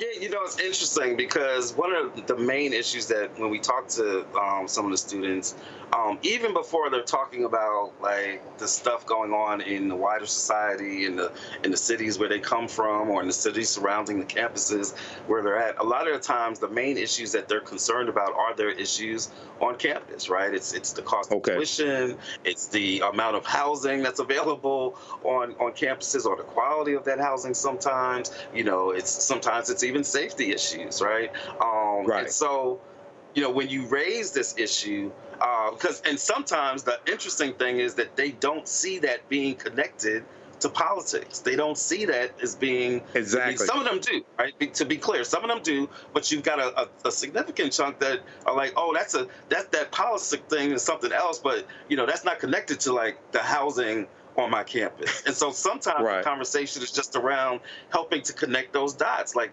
where do you think some of these resources come from, right? Where do you think student aid, how do you think that that's determined, and who it is that you think is able to make these decisions? And so the first step is just connecting those dots, and then you can get into like the differences between, oh yes, the Biden administration made, you know, this amount available as opposed to the Trump administration that, you know, didn't do nearly as much. But the first most basic step is oftentimes just getting them to see the connection between their daily lived experiences on their campuses and federal policy and federal offices and these elections. Exactly. You know, as I explained to people, politics is the legal distribution of scarce wealth, power, and resources. And one of the examples I give is the $1.9 trillion American Rescue Plan that was passed in March 2021. It brought us out of COVID. It distributed stimulus checks and $1,400 plus stimulus checks, which were larger than the ones that Trump signed. Okay, people, I still encounter people that think Donald Trump gave them some money, so this is why they want to vote for Donald Trump. But it saved the economy. It opened us back up, brought us out of COVID, things like that. So what are some of the maybe one or two key pieces of legislation besides the $17 billion for HBCUs that when you explain it to people, they say, oh, I had no idea this is where this came from? Like the $1.2 trillion American Rescue Plan. That fund is 56,000 construction projects. What are one or two pieces of legislation that you hit people with and knock them out? You know, I think that the student debt, often raises eyebrows, like people saying, "Oh, I didn't know," because they're so used to hearing nothing's been done on it, right? Right. And then when they hear $167 billion in student loan forgiveness for about 5 million people. Yes, right, go ahead. Right. So that raises some eyebrows and gets people talking about, "Oh, I didn't know that." The other piece, and this is really, really interesting, and this is a particular case with the young brothers on the campuses, is the economic stuff, because that is often one of the issues that particularly younger brothers feel like, not so much that they like Donald Trump, but when they talk about like what they think somebody might be better on, right? Like even some of the ones that say, "Oh, I don't like Donald Trump, he's racist," the abortions, like everything, right? They say, "Oh yeah, but I think he would be better on the money thing," right? And a lot of it is just because of like a lot of disinformation or assumptions, and sometimes gender-based assumptions, to just keeping it real, that it creates these perceptions of differences. So when we say things like, "Oh, well, did you know Biden-Harris achieved the lowest black unemployment rate?" Or "Did you know that inflation that we're complaining about, that it actually didn't start under Biden, that it actually started under Trump because of some of his policies and the way that he handled COVID and the way that he, negotiated the oil deal and all that stuff." And so when we point out some of this, then they'd be like, "Oh yeah, I guess that does make sense." And then when you add into it talking about like the future policies, like the differences in Kamala Harris's tax policies, which is tax cuts, versus Donald Trump trying to do tariffs, which amounts to national sales tax. When you talk to them about like some of those policies, or around the housing policies, when we talk about, here you got one person who discriminated against black folks in housing, and another person who's trying to make sure that housing's more affordable for black folks. So when you get into the actual details, then people do say, "Oh, I didn't know that." The same way that a lot of people who didn't really know Kamala Harris's history as a DA and as pretty much as a progressive DA before we started talking about progressive DAs, right? Exactly. When you start explaining some of that, we get a lot of people that are like, "Oh, snap, I didn't know that. I didn't know about the Back on Track program." So that really it's a lot of disinformation and just a lot of lack of information. And we've come across a lot of people where, as you said, once we have a conversation, and that's the key part, you gotta be having these conversations, right? Once we have the conversations, we get a lot of people like, "Oh, I didn't know that. Oh, yeah, I'm gonna vote. Yeah, I think I've made up my mind about a candidate," or whatever, whatever it is. But once they get good information, then they're able to make better decisions. We've got to be willing to have those conversations with them, and that's part of what we're hoping this Divine Nine partnership helps us with. Absolutely. Well, how can people find out more information? How can people find out where you're going to be, things of this nature? Yeah, well, you can check us out. You can always connect with us on our social media, Black Voters MTR on all platforms, Black Voters MTR. You can send us a text. You can text "We Matter," one word, "We Matter," to this number, 25225, 25225. That'll get you connected with us. It'll let you get more information. It'll let you get updates about our bus tour. It'll bring you to our website where we have our bus tour stops, all the states that we're going to be going to over the next 30 whatever days. And you can come out and meet us, right? Because we got the blackest bus in America, and we're going to be on your street. So get out your house, get out your seat. All right, cause we have to connect when you come to Detroit, brother. We have to connect, man. Well, look, it's always good to have you on. Great work that you're doing. Tell Latasha we said hi as well, okay? Definitely. Thank you. Good to see you. All right, you too. You're watching Roland Martin Unfiltered on the Black Star Network. We'll be right back. There's nothing socialist about Kamala Harris. Trump says Harris is a radical. I don't buy it. Conservatives have a supermajority on the Supreme Court. With a likely Republican Senate, those checks and balances will keep our country sane. If Trump wins, he could end up with total control. I'm a conservative. I don't agree with Harris on everything, but she was a tough prosecutor, and she put bad guys in prison. I voted for Donald Trump 3 times. I'm voting for Kamala Harris in November. Now, I'm voting for Kamala Harris this fall. Winners never back down from a challenge. Champions know it's anytime, any place. But losers may whine and waffle and take their ball home. Trump now refusing to debate a second time. He did terribly in the last debate. He's so easily triggered by Kamala Harris. Well, Donald, I do hope you'll reconsider to meet me on the debate stage. If you've got something to say it to my face. I'm Kamala Harris, and I approve this message. In 2016, Donald Trump said he would choose only the best people to work in his White House. Now those people have a warning for America. Trump is not fit to be president again. Here's his vice president. Anyone who puts himself over the Constitution should never be president of the United States. It should come as no surprise that I will not be endorsing Donald Trump this year. His defense secretary. Do you think Trump can be trusted with the nation's secrets ever again? No. I mean, it's just irresponsible action that places our service members at risk, places our nation's security at risk. His national security advisor. Donald Trump will cause a lot of damage.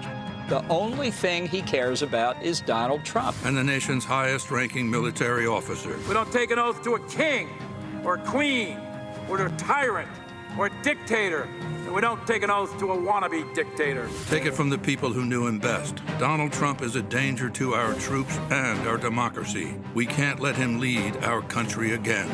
I'm Kamala Harris, and I approve this message. He told us who he was. Should abortion be punished? There has to be some form of punishment. Then he showed us. For 54 years, they were trying to get Roe v. Wade terminated, and I did it. And I'm proud to have done it.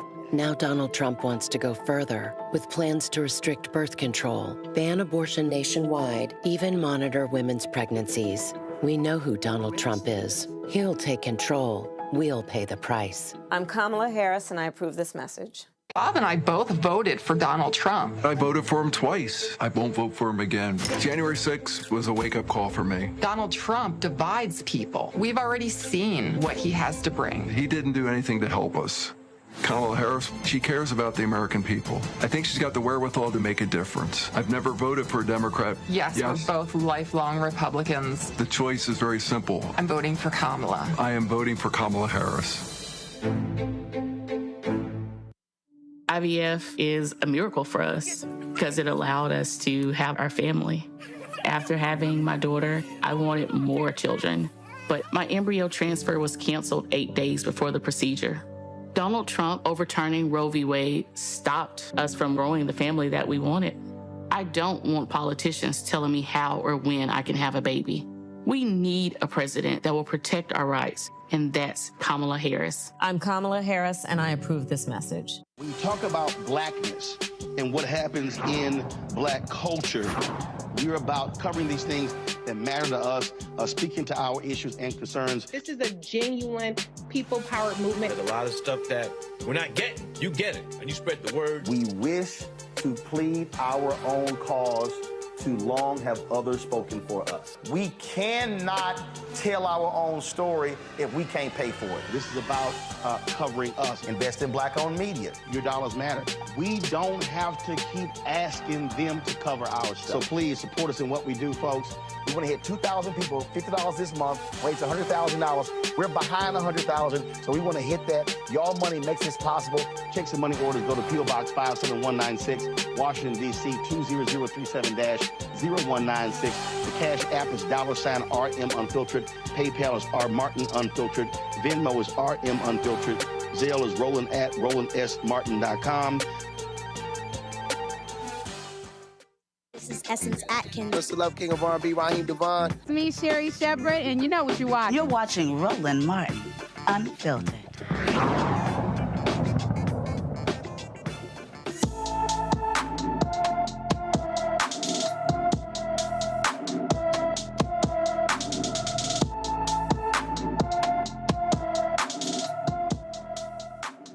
Asada Amon has been missing from her Beaufort, Georgia home since February 1st, 2024. The 16-year-old is 5 feet 5 inches tall, weighs 100 pounds, with shoulder-length black hair and brown eyes. Anyone with information about Asada Amon should call the Gwinnett County, Georgia Police Department at 770-513-5700.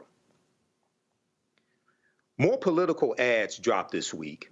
This may be one of the best ads the Harris-Walz campaign has released. Kamala is mentally impaired. Joe Biden became mentally impaired. Kamala was born that way. I could stand in the middle of Fifth Avenue and shoot somebody and I wouldn't lose any voters, okay? It's like incredible. They're poisoning the blood of our country. That's what they've done. They poison mental institutions and thin air. I'm repeating them because my constituents are saying these things are happening. I mean, but there's no yesterday, evidence. A video came out of a migrant 30 miles away eating a cat. Clearly, these rumors are out there because constituents are seeing it with their own eyes, and some of them are talking about it. Now, look, we also have to talk about that here in this country, anything is possible. That nothing is out of reach. And America, where we care for one another, look out for one another, and recognize that we have so much more in common than what separates us.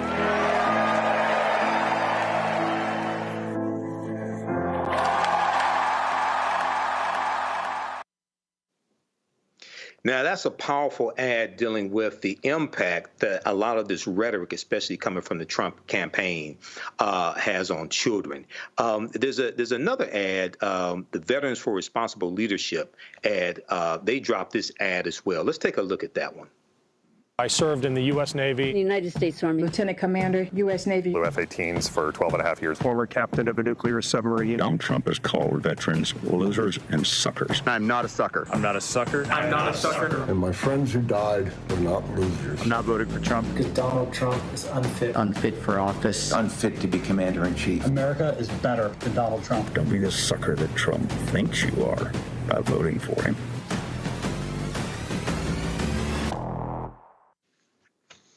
All right, that's another powerful ad, and I want to bring Matt in on this and talk about these two, and then we have one more to play as well. So far, Matt, what do you think about these two ads? One is showing the impact that this rhetoric has on children and showing a distinct difference between the Harris-Walz campaign and the Trump-Vance campaign. And another one, you have veterans who are basically saying they're not voting for Donald Trump.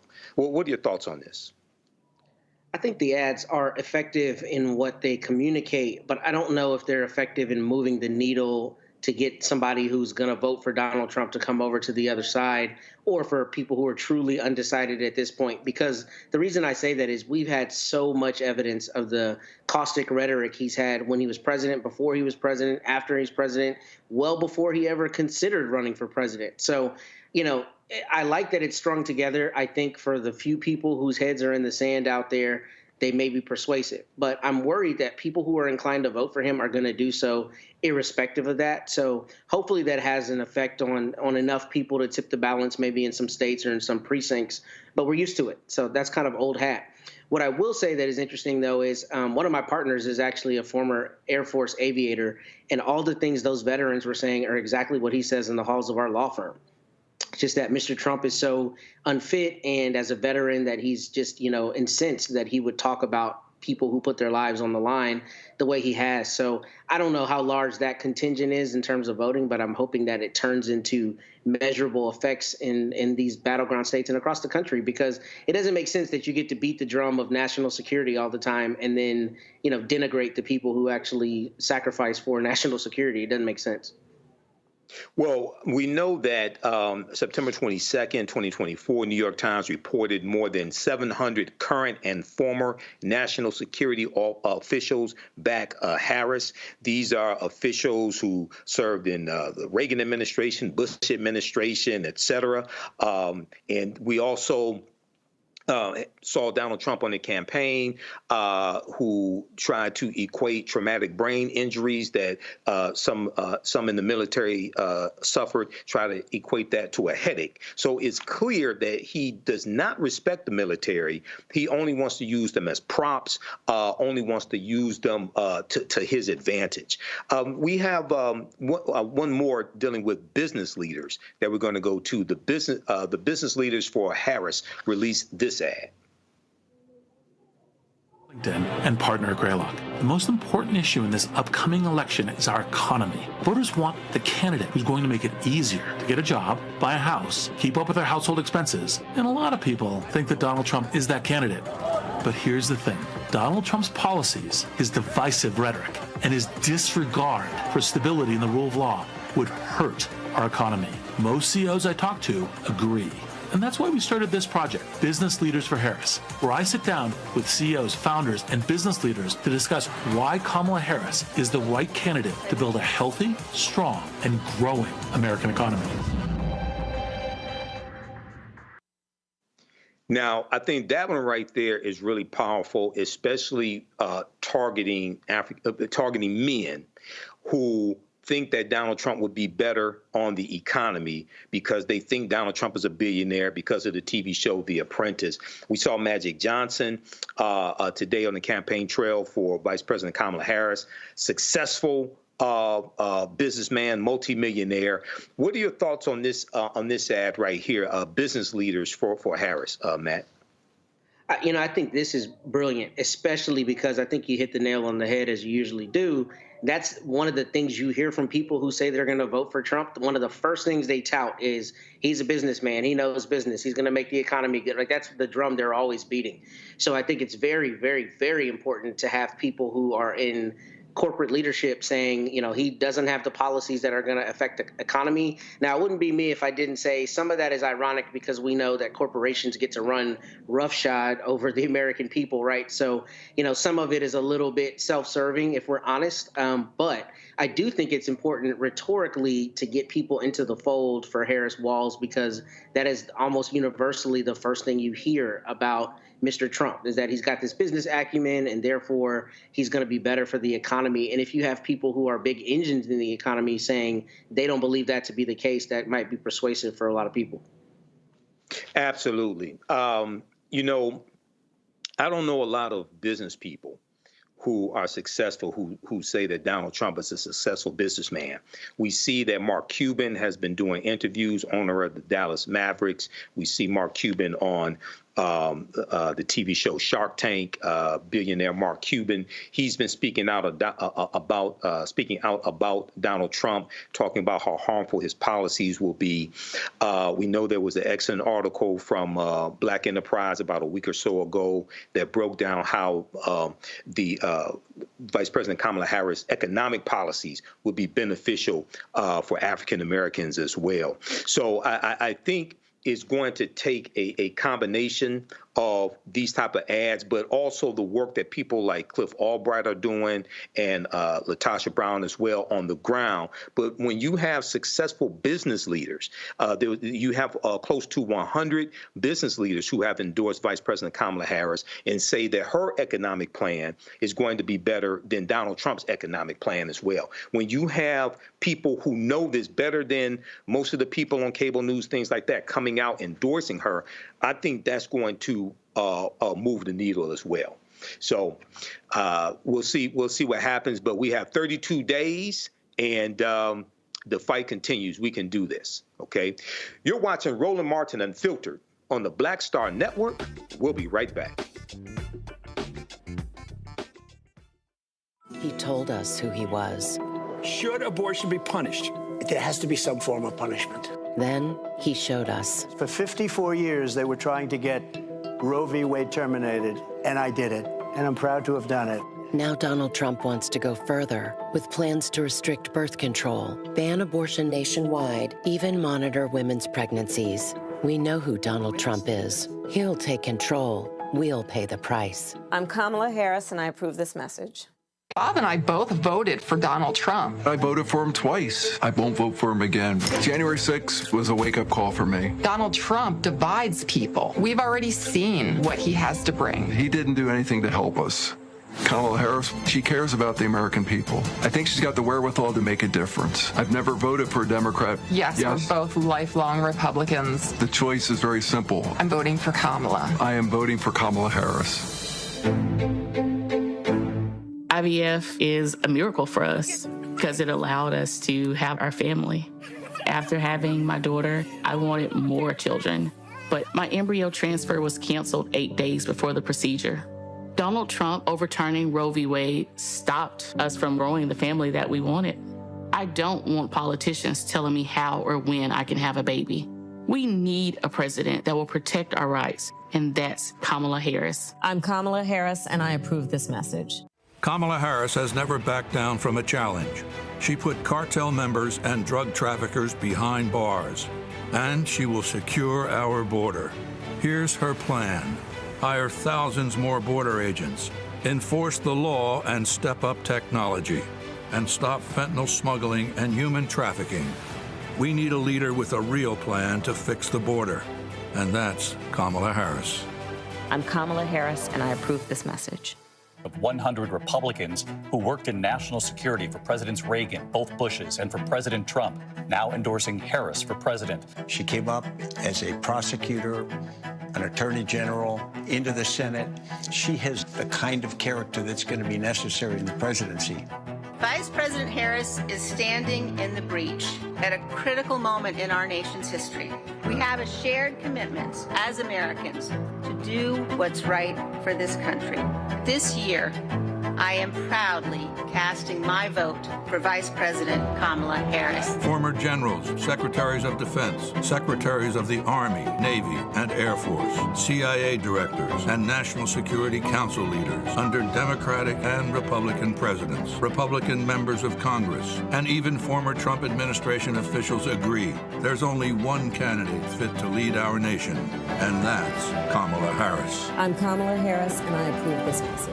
Hey, it's John Murray, the executive producer of the new Sherry Shepherd Talk Show. This is your boy, Earthquake. And you're tuned in to Roland Martin, Unfiltered.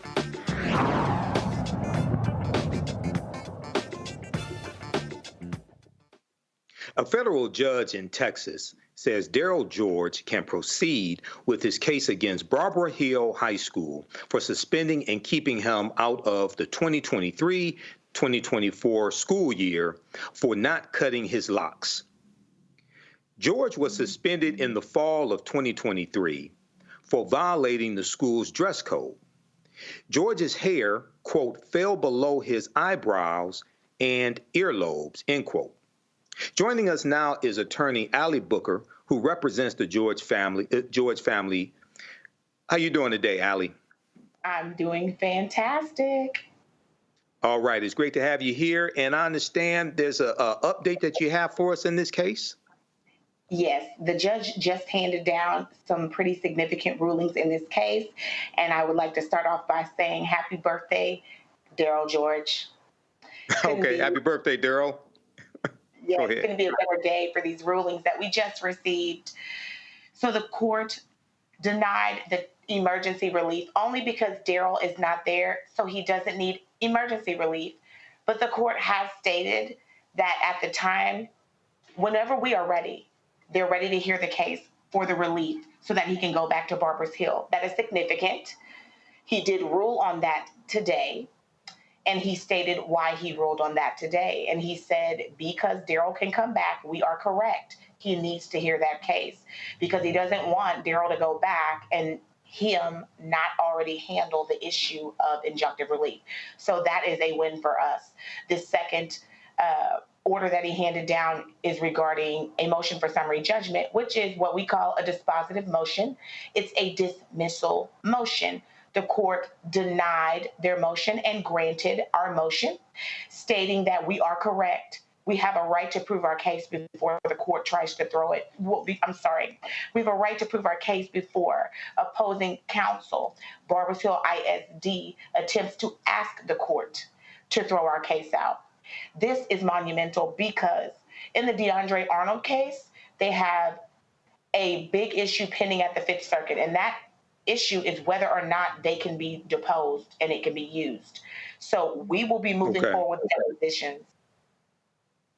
Okay, now, Allie, I know that this story has made national news. Okay, I remember hearing about it last year as well, and there have been updates here on this show. So the case that explain to us the case that you all are trying to make, okay? Because I know that the school is saying that his locks were below his eyebrows and his earlobes. And I remember reading before, he said, well, I'll pin my hair up. If I remember correctly, he would just pin his hair up so it wouldn't hang down. And for some reason, they said that's not good enough. So explain to us, if you can, the case that it is that you all are trying to make. This is the case we're trying to make. Long story short, there are two types of people that Barbers Hill ISD does not want in their school. I'm going to have to use flat language because that's the best way that I can describe it. One being thugs. Two, now we are understanding being probably LGBT or transsexual identifying students. So what they've done is they've created this rule stating that your hair can't hang down a certain length, which is preposterous to us because you need a certain length of hair in order to lock it up or in order to braid it. So what they're trying to do is effectively determine how a male is going to dress and or look in their school. Here's the problem. The problem is our gender claim survived. That means they have to prove that there is a reason behind their policy for gender. Meaning, if you say that your policy is to promote that children have to learn how to be obedient. And one of the things that they discussed yesterday was the military. We have to, get children ready for the military. We have to teach people how to be respectful of the government. We have to teach them how to follow rules. And our goal is to have them succeed in life and make good grades. Well, you have to tell us now, you're going to have to prove how that's different for girls and boys. They're going to have to show statistics and research that show that girls and boys learn differently, so that a girl whose hair is long can learn, but a boy cannot. Okay, so when they make the argument, and Matt knows this because he's a defense attorney, when they make the argument, they have to prove in court, they have to provide evidence to back up that argument. Okay, this is what you're saying. Okay, absolutely. I totally understand that. Matt, do you have a question for Allie? Yeah, first, though, I want to give her flowers. I've actually read your complaint in this case because I had somebody walk in my office that I thought was going to be bringing a similar case. And I want to commend you first. You've done fantastic lawyering from the beginning on how you set this complaint out. And I want everybody listening to know what makes this case especially hard is the Fifth Circuit and our courts here have given so much latitude to school districts. It is almost impossible to get a school district basically off the decisions that they make because the courts give them so much latitude. They let them make these asinine rules. So this case is harder than most. So I want to commend you first, Allie. And my question to you is just how do y'all, first, how is the interplay between the Crown Act and any federal claims that you may have brought? How is that kind of being fleshed out right now in the summary judgment posture? And then secondly, what has the court said specifically about, why essentially they denied that motion for summary judgment? I know it's a scintilla of evidence and a small amount, but the reason I ask is these substantive and procedural due process claims in schools, they get so much latitude, they just pour them out all the time. I just lost a couple of them. So I know how hard it is to get there, and I'm interested in seeing what the judges' rulings have been in that respect. Yes. Well, first, I would like to say that the Crown Act, I have to say this right. I have to say it right. Technically, in the federal court, there's almost no place for the Crown Act, and I'm going to tell you why. The Crown Act is an act and a law that is for all races. Anyone can utilize it. It gives you race protection, but it's going to go along with anyone who commonly wears those types of hairstyles, so that we're not using a form of reverse racism, because we've had issues with affirmative action and things being overturned and then trying to use equal protection against us, right? So when the law was written, they made sure not to typically use race so that any race can use it, although it has race protection. So with that being said, it won't be within the claim now, right? Because we don't have a race claim, and technically the Crown Act doesn't protect only blacks. It protects anyone who has that type of hair, or anyone who needs to wear that type of hair, so that we could get around that reverse racism argument that we know they are going to try to throw out there. But the issue with the Crown Act is, and I tell people this, there's no carve out. They're trying to carve out an exception that doesn't exist. And we know, being lawyers, the way that laws are written, you have to put the exception within the law. So if you're looking at a Sikh, a Punjabi individual, a Navajo in Barbers Hill ISD, and they have been deposed in the past, they're allowing those students to wear their locks long. And they may allow, yes, and they're arguing, although we don't have the evidence, that they have allowed other blacks to wear their hair long. Our thought process is those blacks are running underneath a religious exemption, but we don't need that religious exemption. That is the purpose for the Crown Act, because our culture is embedded in who we are, not necessarily a religion. We may be different religions, but we all wear locks and we're all spiritual, which is why there's no religious foothold to it. However, if you look at a religious exemption and you honor it and you don't make them cut their Navajo braids above the earlobes and whatnot, then you can't do it to someone underneath the Crown Act. So that's the implication on the state side behind it. Okay, so very quickly here, two quick questions came to mind. Number one, you mentioned that the school was saying they have the standards for the hair because people may go into the military. They're trying to teach them discipline, things like this, right?